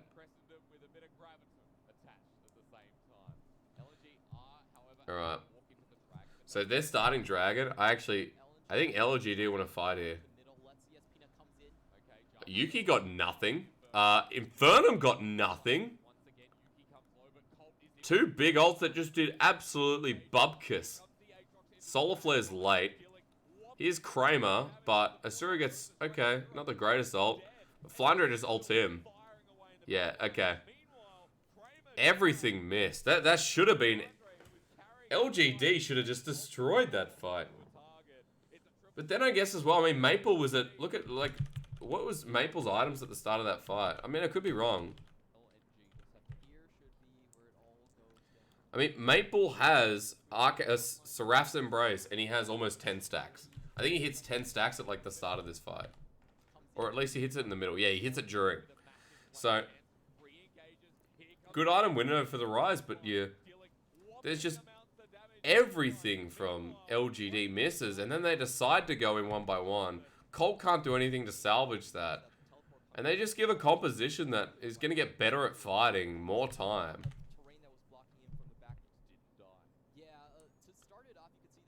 Man, Moonlight Vigil in the early game just sucks balls. Actually does nothing. Flandre's massive. Flandre's fucking huge. He got like 3 kills in that fight. He got 3 kills. Oh dear lord. So you can already see, like, that was execution. And you kind of give that one away. You're like, well, for LNG, they played that fight really nicely. But key ultimates from LGD missed. Like, Moonlight Vigil did nothing. The Solar Flare came down late. And it was like, cool, okay. Waiting for the Death Realm. Kramer doesn't have a QSS. He's actually building towards IE for a 3rd item. And you look at it, you're like, well, you probably want QSS on the Aphelios to go up against this Mordekaiser, who, if you get stuck in a Death Realm with him, you're actually just dead. Like, unless you're some sick player, I mean, unless Kramer finds the best Gravitum, Flash, piece of, you know, excellent play is the point. You're not going to get anywhere. You're going to die. So after that big fight, I mean, they're just getting worse and worse and worse. Like, LNG is getting scarier at this point. We're 26 minutes in. Got the Infernal. There you go. Peanut is pulled in. He can't get Baron. There you go. The power of Mordekaiser, folks. The power of Mordekaiser. They can. They can. Kramer's doing a bit. It's like a positioning ult for Asura. Into the Realm Warp. They out. Wow. LNG, like I said, with their team fighting, some of the best. Kramer is the low-key win trader of this series. Yeah. I mean, this game is probably his worst. Oh, no. I mean, last game he was... I don't know. But you look from here on, like, what you can take away from this is that one fight towards Dragon where it looked like confidence or shot calling again for LGD, where they didn't really time their ultimates, where they had an opportunity to really take advantage of like the misfortune who's still getting to her limits, where the Aphelios was hitting some power, where Yuki was big. This is the thing about Yuki, right? He's big in this game on LeBlanc, but has he been impactful? No. Maple in fights has been impactful, but like, it's not like he's done amazing things either. Flandre has been huge. Colt has not. It's impact in the game from individual players that seems to be making a difference. Peanut really in game 1 and game 2, made a difference, whether it was for better or for worse. This game, and Peanut has actually had a better early game, but I think this game's been more about coordination and the shot calling that we talked about every single game from LGD. Like, LNG has team fought better, but that's because they have more coordination. At least in this game they have. But they haven't, like, look at their draft. It's easy to execute, isn't it? What do you say to this comp? You say Flandre, Alt Kramer, Peanut if we're around an objective, or maybe even Yuki. Try that. And Flandre is like, yes, sir. And they say, XX, get on someone in the back line, or maybe just peel for me. Peel for Asura. Okay, yes, sir. Maple says, I'll just play my own fight. And Asura goes, I'll wait for the best ulti because I'm not versing a Brom in this third and final game. I should be fine. I just have to dodge a solar flare. And maybe Yuki if he can get to me. But Yuki's not doing the job of hitting the backline, is he? Yuki's not doing really anything. Like,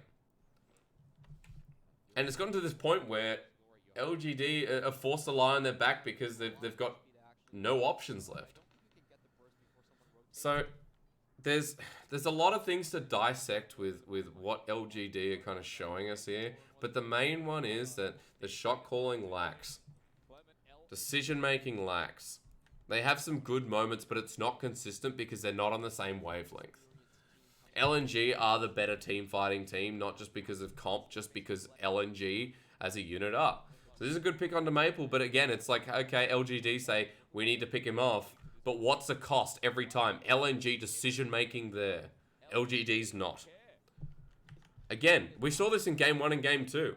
It's the commitment LGD place on getting a pick when LNG are already in position to trade right back. They go bot, they take inhibitor. And they're like, hey, we should try and find Rise. And it's good that LGD are trying to make decisions, but they're just not the right ones because they're not on the same wavelength. And because as a team, they've got some big names, but those big names are not performing their duty. Those big names are not performing to the level that we thought they would. So, I'm saying it here on cast, but it's literally like, the hope of Peanut coming into the roster was that this would be a top 8 team. And so far, just from this first series and from what we've seen from LGD, they do not look like a top 8 team. They don't look close. LNG could be, but that depends on XX. And in that way, these two teams are similar, right? XX and Peanut are pretty vital to making these teams good. And what was the problem with top esports? It was XX. I'll say that wholehandedly, that XX was the liability of top esports. What could be the problem of LNG? It could also be XX. It could be Maple. It could be expanded upon. But that's the current concern. But I'm not worried about LNG as much as LGD. The expectations were for LGD, not for Li Ning. You're in a point here where, look at LGD. It's like, we must fight. We have to. They have to stop LNG denying their soul. If they can get the soul, then yeah. Peanut? Oh, he's close.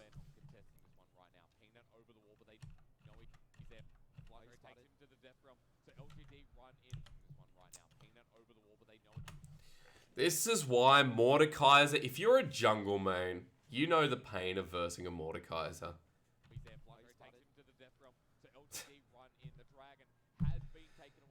What can you do? Flandre then comes out, he's level 16, and because of that, you know what, he can also join the fight. So, Infernal Soul denied from LGD, which could have been great, which, an Infernal Soul on this team, think about the excess damage that you would have. Now that's what Yuki should be doing. But Yuki does no damage at this point. And like, after that, Cold has to go back, hit the wave. XX is the problem. He could be. He really could be, couldn't he? And now we're set up for a Baron where I'm not sure LGD can survive a fight here or can even find anything. Flandre's ulti's on such a low cooldown at level 16, plus he's got himself, what is that, 20%? He's got himself 20% cooldown reduction. Plus, I assume... What has he got secondary? Oh, I don't know. Let's say at least 20%. Either way, look, there's Peanut. Watch Flandre step out. There you go. It's done. Protobelt, he's dead. Now he's going to turn. Yuki gets hammered. Watch Flandre again. Ready? Boom. Nice ult from XX. How easy is this comp? How easy is this comp to execute? It's up to LGD to be the proactive players, right? And they can't be. That's 4 for 1. And yeah, you just teleport to end. What can Colt do, right? My second favorite LPL caster. Yeah, that's a lie, brother. I'm number 1. I'm number 1 to you, and you know it. That's so egotistic, I'm sorry. But that's just... It's just such an easy comp for LNG. And... Fight around Dragon ruins it for LGD. They can't recover from it because this comp will just continue to scale. Rise, Mordekaiser. LNG. I'm not going to say from this that like this is a good roster. I think this roster is seated outside of top 8, but only just. But the purpose of this was to look at LGD. And what did we learn, ladies and gentlemen? That Peanut is not looking like SKT Peanut. We're seeing Gen.G Peanut again. And, you know, you can say here, like, top esports bottom lane last year were the biggest weakness. But I look at last year and I say consistently that Loken and Ben had okay performances, but it wasn't game-breaking decisions like XX. Whereas XX just inconsistently consistently makes bad plays, and then sometimes we'll have a great game. And you don't know. It's like these coin flippy players. That's what that game was. It was a coin flip. That whole series was a coin flip. You're watching this VOD review, and I appreciate it, but let me just tell you, here's the TLDR for everyone that gets to the end. It was a coin flip series. Peanut and XX. Who could power in? Who could? I don't know. I think Peanut is a good player, but holy crap. There's some issues with this man. And it's concerning, isn't it? It is really concerning. Flandre was a big difference. Yes. I think Kramer's a great AD carry, but that series, I mean, there was some just choices. But you know what it is? It's like, as a team starts falling, it's the confidence as a team as a whole. And in that series, when they lost in game 2, the confidence dropped. You get to game 3 and it's confidence again. Now, not that the draft really helped them, but their confidence to execute wasn't there. I don't think LGD are going to be a spring playoff team. I don't think even if the rookies develop, that's going to be enough. I'm curious about LNG, but I'm not sure. At this point, I'd make a hard decision saying if they're in or out of playoffs. But I think LGD are a summer team depending on how Peanut goes. If Peanut shapes up back into primary form of like maybe 2017, sure, I believe. But yeah. I hope you enjoyed that, though. I think getting a good insight into middle tier teams in the LPL is important because you need to know who could be like that hidden, you know, underdog, that dark horse. Because LPL, think about it, it's been about dark horses, right? Been about teams that have developed and maybe in the first couple of weeks haven't really shown promise, but then have come back up and risen. Like DMO was one of those in 2019 when they were Sino Dragon. It was also like, who else is a good example? JDG, a great example of a team that we thought, 10th, 11th. And they didn't look super great at the start of the split in 2019 spring. But then we got over to the side of, like, the end.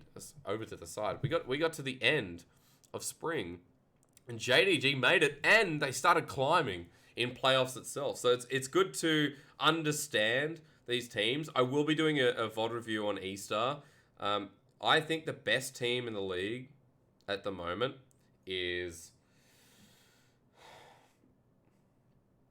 I don't know. theoretically it should still be FPX, but I think it's IG. I actually think at the moment IG. I think their bottom lane is really a side grade. Jackie Love to Puff, side grade. Okay, no. Jackie Love to Puff, little downgrade, the tiniest bit. But Baolan to Southwind, upgrade for sure. I would love to have seen Jackie Love and Southwind play together, but alas, we're probably not going to get that. But Puff and Southwind are an amazing duo, man. Like, they really, really are. Vici Gaming, of course it's IG. Dude, at the moment, it's not JDG. If you say JDG, it's not JDG. I'm not going to give JDG merit just because they won 2 weeks of play. Sorry, a week of play, and they continued to do well in scrims. I'm not going to say top esports. Rookie's not the same, but the Shy is the same. I mean, the Shy is the same, and we're getting better versions of Ning again. So I'll take Rookie that's maybe at 75% over an FPX, for example, that are just not playing with Tien at all. I don't know what's going on with FPX. I'm hoping that it's different when we come back. FPX, sure. Like, I'm sure it is FPX. I still put FPX top 2. I don't take that much away from week 1 saying FPX are done and dusted just because they're 0-2. They lost against E-Star because E-Star out-team fought them, and E-Star played incredibly well. E-Star I have now put in my top 8. I've moved Suning out of my top 8 because that was a joke. And I've now put E-Star there. So, look, we don't know because it's only 1 week. That's what's the beauty of LPL coming back is that we're just going to get hit with so many games so fast. And we're not going to know what to expect. FPX could be totally back to 10 out of 10. LNG could be superstars, you know, in comparison to this. LGD, Peanut could literally just be maybe the best jungler in the league now after this break. We don't know. Khan does do his job. Look, Khan is a different top laner, and it's all about, again, the same theme we talked about in this, which is assimilating to your team. Assimilating to the team environment and building synergy